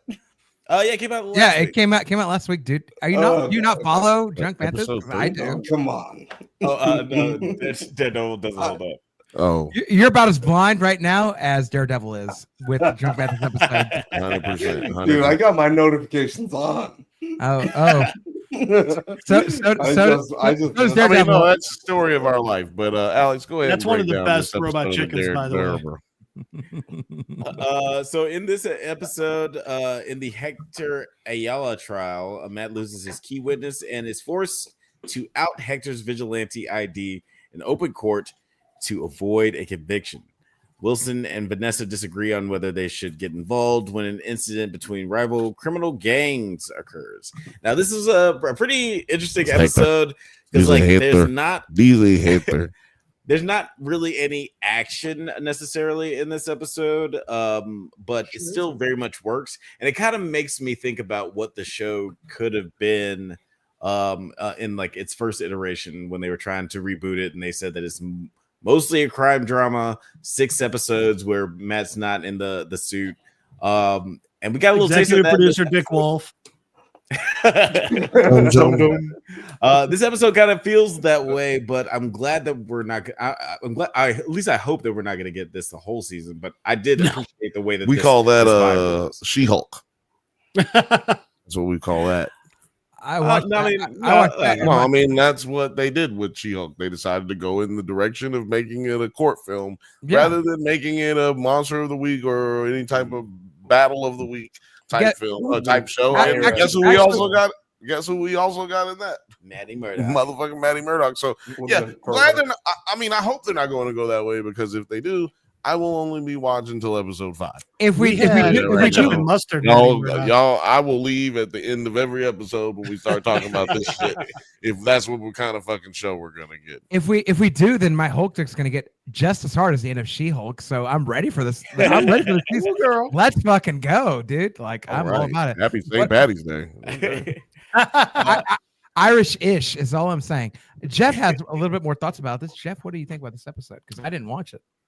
No, it was good. I was saying in She-Hulk we got ketchup and mustard Maddie Murdock, not just Maddie Murdock. Not just Maddie. Ooh, yeah. Ooh, the sexiest Maddie. Oh yeah. Some would say. No, it was a good episode. Like you guys said, doing the court part of it actually was really good and refreshing. It shows a part of Matt that we don't see often, which is Matt is passionate about being a lawyer, about fighting for justice that way as well. They did a good representation of it. I have thoughts on the very end of the episode. I don't know if we want to talk about that now. No, not yet. Okay. We're gonna definitely talk about it though. Yeah, I agree with you though. Gotta have an episode in the law form, I should say. Because he is a lawyer, right? We gotta have the law involved at some point. Yeah. So I like that, but let's go ahead and get it out of the way right now. Also, great way to save money. Everybody who's day ones who's on the Drunk Banthas know I'm all about keeping a job. If you're a director, you got to keep a motherfucking job. And the best directors, or at least the ones that Hollywood tells you are the best, are the ones that don't go over budget and be on time. And doing the show where you're keeping it grounded, keeping more episodes where we can keep going into that investigation room. Yeah. Keep having more episodes where I can just go into a courtroom, and then we minimize the amount of action scenes we gotta do, stunt routines and pyrotechnics and all this shit. And then you gotta have the safety meetings. You know what I'm saying? I'm kind of, I'm talking about, what I'm talking about. Right. Safety meetings. You gotta get your mind right there. Matter of fact, I'm gonna have a safety meeting right now. Alex, how are you feeling about this episode? Yeah, I dug it a lot. It's got a nice pace to it. Like I love and every season of like the Netflix show has some sort of aspect where they really dive into the law aspect of the show, like the law. Everybody remembers like the first few episodes of the season 2 of Daredevil where Punisher is introduced, but and also like the back end where he escapes and has that rampage in the prison. But I do really like that middle part where he's on trial and we see Matt really trying to fight for him and make a case for him. And I see like parallels in this episode where Hector like has parallels to Matt's life, where Matt just got into a brawl with a bunch of cops, and now he has to defend somebody who got into a brawl with some cops who were also dirty, but it just kind of went the other way. I thought that those cops were dead. I thought they would kill those cops. We had that conversation last week where we were like, yo, did he kill? Kill people? I want to let it on his neck. Well, and one thing about those cops I didn't remember to point out last week. So like, I pointed out the Punisher tattoos, and we see a lot of them in this, which, by the way, that one cop who's got the Punisher neck tattoo, like, you're just putting it all out there, huh? I don't know how none of your higher ups were like, not sure if you know this, we think he's a mass murderer. But so one interesting part about that is that's something like Matt's got amazing senses. He can see the world in these amazing ways. but he'll never be able to see those tattoos.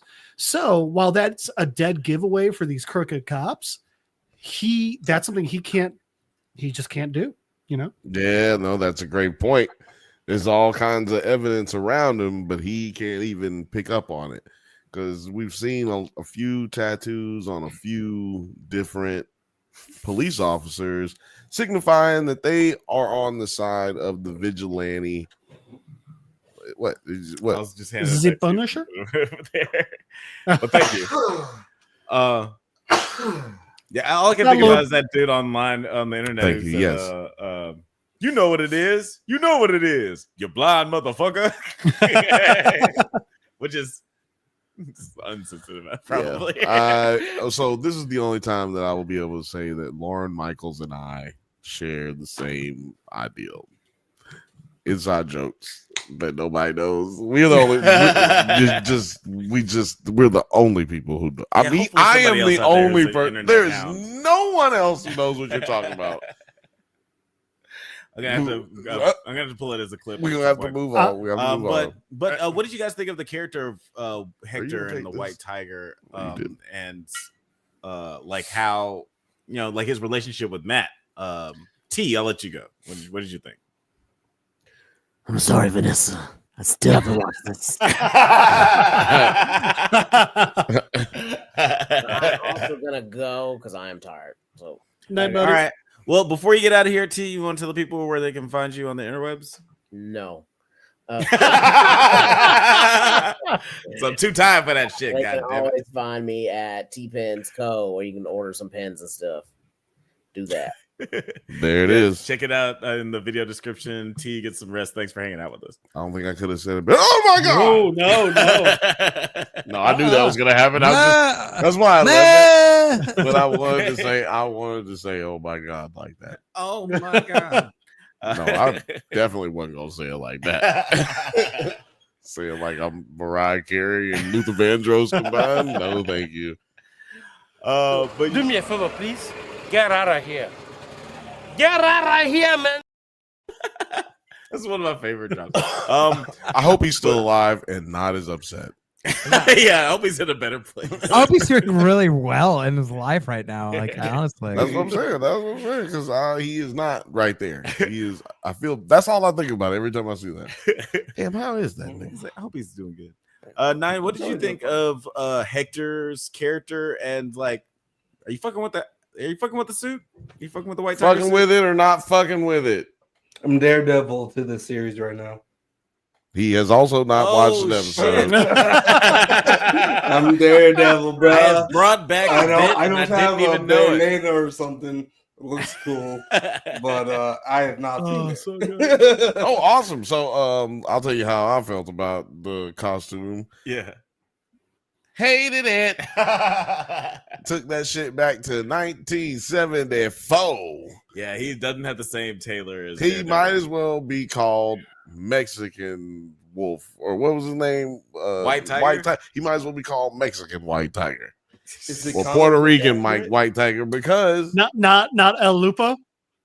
Yeah, exactly. Like Spanish.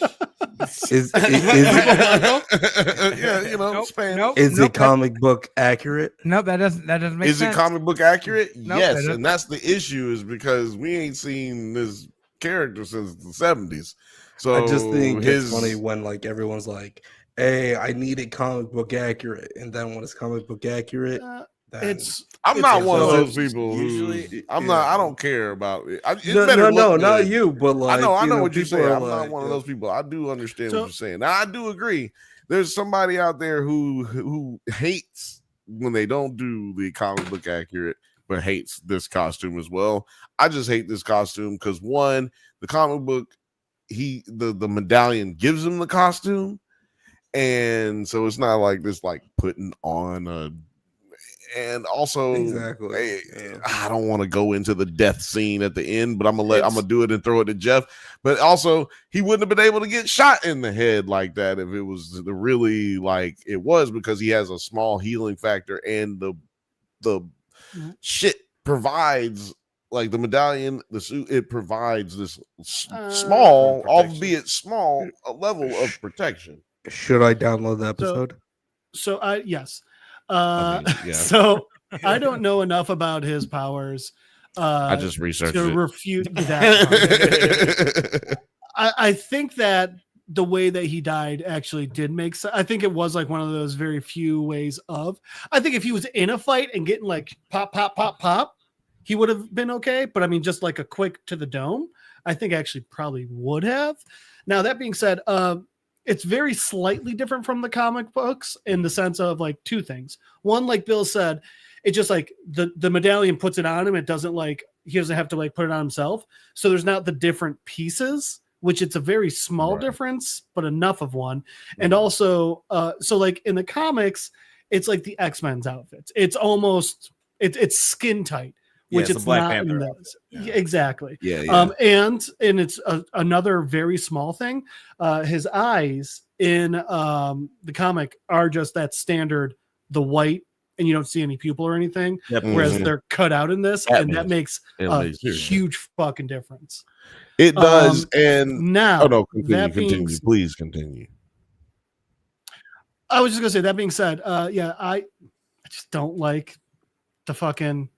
I don't like the suit in this for those reasons that I just stated. I know it's a stupid one, and I don't know of a way you can make this suit live action and work. They might be able to with the next iteration of White Tiger. Yeah, I'm in the same boat as Jeff. Like, we both feel the same way, but there's nothing that we can tell you that they could have done. Like, now that being said, I did like Hector and Matt's relationship, and I look forward to a long, healthy relationship of them having together. Well, what would happen if they come back next episode and he's not dead? You know what I mean? I would be like, that sucks. That'd piss me off. Well, what if it's we're doing hashtag kill?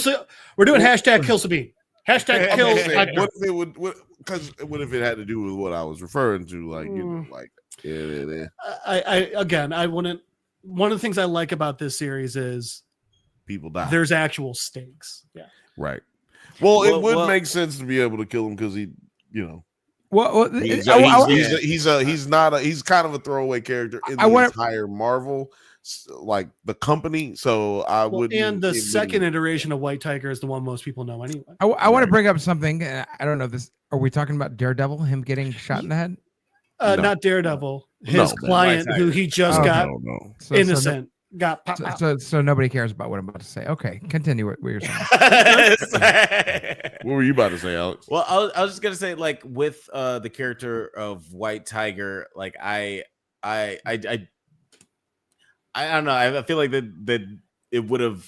Well, sorry, talking about a couple of different things. One, because like my brain was just going on a lot of things you guys were talking about. But one thing I want to say, like, about the costumes, as far as like real life or like adaptation from the comic books, it does take a touch. It does take a designing touch. Like, you know, Iron Man has a lot of ridiculous looking costumes in the comic books that would not translate to live action, but when they decided to make the movie, they did enough design tweaking to make it seem plausible in the real world. I don't feel like they took the time or the effort on this. And one reason is like, with this character, it wouldn't make a whole lot of sense if it was like super stylized because it is just a guy. So it wouldn't make sense if it looked great. But also, this nigga's only going to be in like one episode. It's like, why put all that work into it? And another thing I wanted to say, Camara de los Reyes, the actor who played Hector and White Tiger in the show, he did die of cancer back in 2024. So unfortunately, we're not going to see a reprisal of this character. I'm very glad I did not make the joke I was about to make. Whoa! Yeah. Say it anyway. Yeah, no. Say it anyway. Good try. Not doing that. No. As a Mexican correspondent, that's water. No.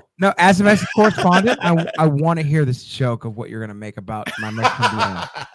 As the Mexican correspondent, as I want to hear it. Correspondent and Jeff being on more episodes than anybody else, I am going to put a lot of things I shouldn't out there. I'm not doing this one. Yeah, I'm going to give him a pass. Let's go ahead and move on.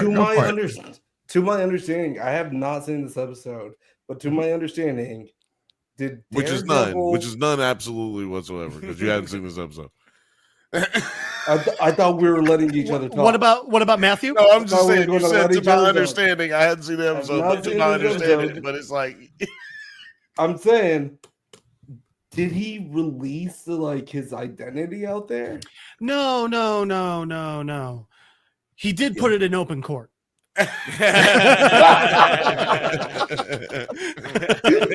So in a very public trial. That's a great segue. Hold on, that's a great segue. I've been listening to what you guys have been talking about. I know that's a great segue. That's a great segue. Because Alex is about to jump into it. He's about to jump right into what you're about to say. That is comic accurate, by the way. Yeah, Matt is losing this case of like basically a manslaughter trial with this with Hector killing a cop on the freeway. I mean, on the subway. And he's losing the case, but he decides to use. And at first, it seems like him being a vigilante will work against him in the case, but Matt, being the genius lawyer that he is able to turn this around in the argument and say, like, hey, listen to all these testimonials from other cops who said how much they've helped him, help them, like when they're trying to save people and like help people. So like it's sorry, I'm so distracted by the miming. But yeah, like it's he shows a lot of testimonials from people where they say that he actually helps the community, and he's like, you can't believe that this person would just up and break bad out of nowhere when you have all these testimonials from cops. And I like the line where he's just like, trust cops. It's like, yeah, like he's like, Can I tell you how I got out of jury duty 6 years ago? Because did you trust cops? It had a very similar thing to do with what we're about to say. When I was about to do jury duty 6 years ago, it was in 2018. I got called in July 2018. And I was there in jury duty. I got pulled in, and they pulled a whole bunch of people into people who would be jurors. The potential jury pool. And we got talked to by the DA and by the defendant. And I don't even need to go into the case because it was a silly case, and there's no details that need to make it here. But what happened was the DA came to the jury, and he had a question that said, it was literally, the question was, do you trust? That's right. Do you trust officers are doing everything that they can to the extent of the law? And do you trust that they are not breaking the law to make arrests? And it's a great question. It's a good question. It's a loaded question, but it's a great question. Yeah. It's a very interesting question. The fourth person there, her literal name was Karen. She did have a short white woman haircut, and her answer was, I've never had a problem with the law. I don't have any problems with the law. If a police officer were to stop me, it would be for a good reason. And if they were to stop me, there's no good reason that they should stop anybody else for any other good reason. So I am number 23. I'm juror number 23. So they come to me and they go, Mr. Stevenson, have you ever had any runs with the law? Do you trust officers are doing what they uphold to the law? And do you trust that they are doing everything they can for everything that we hold to the law? That's great. It's a great question. And I go, I'll be honest with you. I've gotten stopped by cops. Yeah, it's a great question. I've gotten stopped by cops when I have. Hey, man, I broke the speed limit. Hey, man, I have a DWI on my record. But I've never gotten beat up or anything like that. That's crazy, right? But I go, just because I haven't gotten punished by the law doesn't mean other people haven't.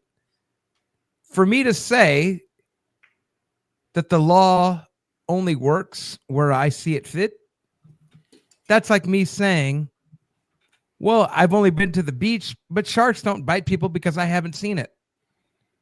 And when I said that, the lawyers laughed, the bailiffs laughed, the judge laughed, everyone in the court laughed because it's silly. I go, just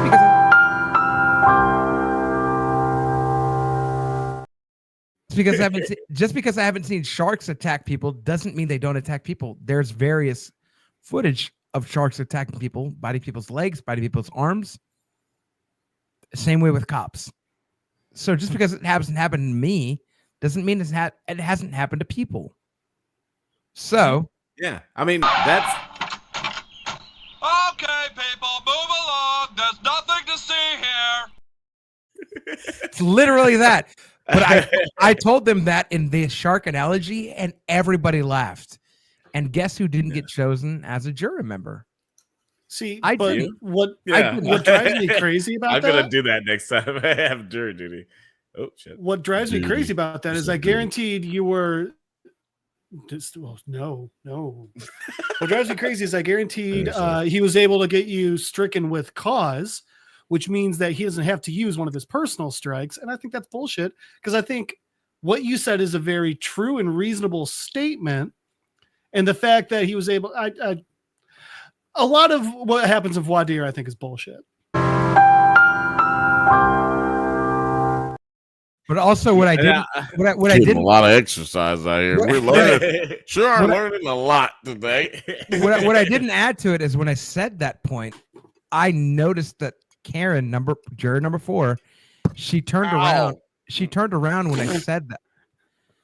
Karen, juror number 4, turned around when I said that. And I was like, yeah, I'm literally saying this point because you said because cops have never done any wrong to me, they would never do wrong to people. And I was like, that is the most stupidest shit that I would ever hear in my fucking life. Yeah, that's like me blaming owls for how I suck at analogies. Right. Anyway, but anyways, that's how I got out of jury duty. And this is what I'm saying. Like, there's a way to get out of jury duty. There's a way to talk to. He was dressed as Princess Leia the entire voir dire. Yeah. I wasn't going to add that, but you know what? Now that we're talking about it, that's from the clip, the show with Alex's favorite goddamn clip. Let's go. Let's break that clip out right now, right? No. Oh wait, do you mean we might as well? Jesus fuck. Yes, thank you. Oh, our nips just touched. Anyway, I'm pretty positive me and Jeff are gonna have hemorrhoids after this episode. Does anyone else smell toast? Yeah, seriously. Stress-induced hemorrhoids. I think I have a tumor in the front of my brain. So anyway, I want to ask you a bunch of questions, and I want to have them answered immediately. Jeff. Back to White Tiger's murder. Yes, yeah. Let's talk about the ending of this episode. So, I was personally let Jeff. Oh yeah, okay. So Jeff, one of the YouTubers that I watch that breaks down a lot of comics, and I like it because he does it in like little 50-second bits. But he was saying like, "Oh, this is Punisher's entrance into Born Again, and because Punisher murdered White Tiger, and he's going to go and kill all these superpowered vigilantes." Am I the only one that's like that was a cop? That wasn't Punisher. That was a cop wearing a Punisher outfit. Definitely. Agreed. Because I couldn't believe that this guy made that, in my opinion, big of a glaring mistake. Well, you know what? I'm glad you brought that up because sometimes, I don't like to talk about this, but you just brought it up. But sometimes some of these bigger YouTubers say stuff. It's almost like they didn't even watch the episode. It's like they had it on. They had it on in the background while they were doing something else, And yeah, because that's an obvious thing. Like, you're seeing for the last 3 episodes a buildup of the police have something to do with this vigilante type group that believes in the Punisher, a la what we saw in the last season on Netflix. Yeah, they've been using his symbol. Exactly. It's kind of like, what was it? The Dark Knight with the little mine aren't hockey pads. Exactly. Yeah, when you had the fake Batman guys coming through. So fake Batman. And I think that this was Batman. There were multiple. Yes, I think that this was like a like I don't know, like for the less keen observer, like there are a lot of nerds like us, like us fine gentlemen. They nerds like us. They nerds like us. Who are very adept to just like the language of cinema and everything like that, and how they're setting things up. We know right off the bat that this is not Punisher, but I guarantee that there's a lot of stuff. But I think, it's for those who know. Yeah, it's a misdirect for a reason, like that's why they call it a misdirect. It's gonna misdirect some people, but other, some of us are gonna see where it's going, but other people are gonna be caught totally by surprise next episode. And I think that with the Easter eggs that or the breadcrumbs that they laid in the first few episodes with the Punisher tattoos and everything, like I think that will be satisfying for the people who aren't so it's not so obvious to them. Yes, I'm trying to be nice. Jeff see Jeff he feel where I'm coming from now. Motherfuckers is dumb, man. We are the Jedi. Give me that lightsaber. Go for it. This is not the vigilante you're looking for. Yeah, give me this lightsaber. Ooh. Oh yeah, that's right. We have the Force right here. See, I almost went through the wall right there. So you gotta be careful with these things. Yeah, our deposit's right out the window. But guys, oh shit, we're gonna have a lightsaber battle. I don't have a lightsaber. I just have my dick. Is that acceptable for this? Yeah, just pull your dick out. Use the Schwartz. Y'all need to see this now. Shake your wee wee. Shake your wee wee. All right, let me stop cam real quick, but I'm gonna come back real quick. But guys, let us know what you thought of this episode of Daredevil Born Again. What are you expecting to see in the episodes coming forward? And check us out next week when we continue our discussion on these TV shows. Before we get out of here, Blake, do you want to tell the people where they can find you on the interwebs? No, I don't. They're gonna find me anyway. That's right. They're gonna find me anyway. Money play for the St. Louis rolling on the smoking on the. I came for the karaoke. I didn't know I came for. I'll just end it. Pay for the stories. Yeah, I'll end it here. But yeah, Money Blake Weather, Facebook, Instagram, Twitter, Snapchat, or you can find me on Nerds at Night. If you're here and you know me from Nerds at Night, shouts to you because rarely here, but I'm always watching. So you can find me on any one of those. St. Louis rolling on doves, smoking on the. I thought we were doing that again. Or if you're not going to find me on any of those places, find me on a Drunk Banthas. Does it hold up? I've been on the last few episodes. We've done. I'm gonna get you, sucker, and Daredevil. St. Louis rolling on dub. It's just a natural thing. It's just a thing that it comes out. Control what y'all know is it's set to loop every few seconds. It just set. It just. I've been actually in Severance. Yeah. St. Louis rolling on. It's Severance. It's set to loop. Every time Bill pushes the button. Man, I can't. I can't help it. I hope you can out there. Yeah. Monday Black Weather, Facebook, Instagram, Twitter, Snapchat, or Nerds at Night. You can find me anywhere. Or St. Louis rolling. Oh, I know. Did it again. You just can't say it. You can't say the word. Once you pop, the fun don't stop. Thing. But you can find me in all those places. Yeah, I'm sure there's some nerd detectives out there who are watching tonight. So, spread the word, share the podcast, and if you're new to our buddy Money, go out and check out some of his cool videos on Nerds. Or do mostly got some dope shit out there. You want to hear about Scream? Also, don't look up anything that has to do with me. Don't look like my voice is brother. They're gonna dox you now after this. Don't look at me. Everybody's gonna look you up immediately now, just so you know. Don't look at me. Don't look at me. Hector, where can people find you on the interwebs? Oh, thank you. You can find me. You can always try and Skype me at Don Cheadle's Driveway at littledickie2.com. It's because hackers. Damn. You can try and find us, Madel Jeff on Instagram, Jeff Madel on Facebook. But as usual, the easiest way to find me is just be here on a Monday night. Monday night. Those are some good directions Just on got where paid. to find you. Monday night. Also, I don't know if I told you guys this. Penny. What? Also a penny. Yep. That is awesome. Go ahead and put it on the yeah, hold on. Where is it at? Nope. That's suspicious. That's weird. Nuh-uh. Not suspicious, not weird.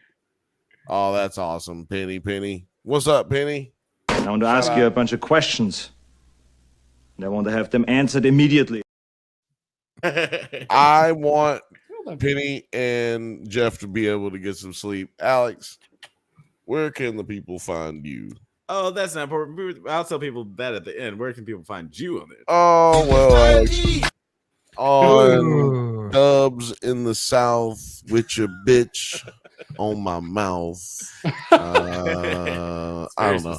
Very specific. Actually, right? The last time I found that makes sense. Last time I found my gal, that's where she was. That makes sense. I was looking for you all day. Why was you over there? Yeah, no, that makes sense. You can definitely find me every Thursday at 8:15 p.m. Pacific time on the Bantha Bunch Show, and it's on Drunk Banthas, and it's on the NerdsAtNite channel on Twitter and on YouTube. You can also find me right here every Monday, hanging out with Toby Blanco, just Comic Book Corner, hanging out with Jedi Master Grayson, and also, talking shit. Where we talk about movies and television for about 2 hours too long and about 6 shots too many. But it's always fun. So that's where you can find me. It's always a good time. Sorry. Sorry, I had to start a different song. So we'll play a different song. Definitely check out the Bantha Bunch. It has become the less chaotic of the shows on the channel for sure. It's definitely a lot more organized. But definitely check that out. I love comments, side effects, so you should definitely check that out every Thursday at 8 p.m. Pacific I'm growing, man. I'm and we are digressing here at the podcast. What do you want me to do? Well, thank you for listening to the Drunk Banthas podcast, guys. We do this every Monday at 8 p.m. Pacific time, but don't forget to like and subscribe to get updates on new videos. Check us out on Twitter, IG, TikTok, Letterboxd. Oh, Letterboxd. I got a review of Novocaine and Opus. You guys should definitely check that out. See Novocaine tomorrow. Oh, it's future. Don't tell me. I gotta watch the review. Yeah, read the review. Read the review. Definitely going to be a Drunkies nominee. Thank you. You can also check us out on Likewise, all the internet things at the Drunk Banthas. Till next time, stay safe, my little Viltrumites. May the force be with you. Why not? Yeah. Go outside, nerd. Get out. Go. I ain't got time to be distracted by your worthless chime-ins. Go.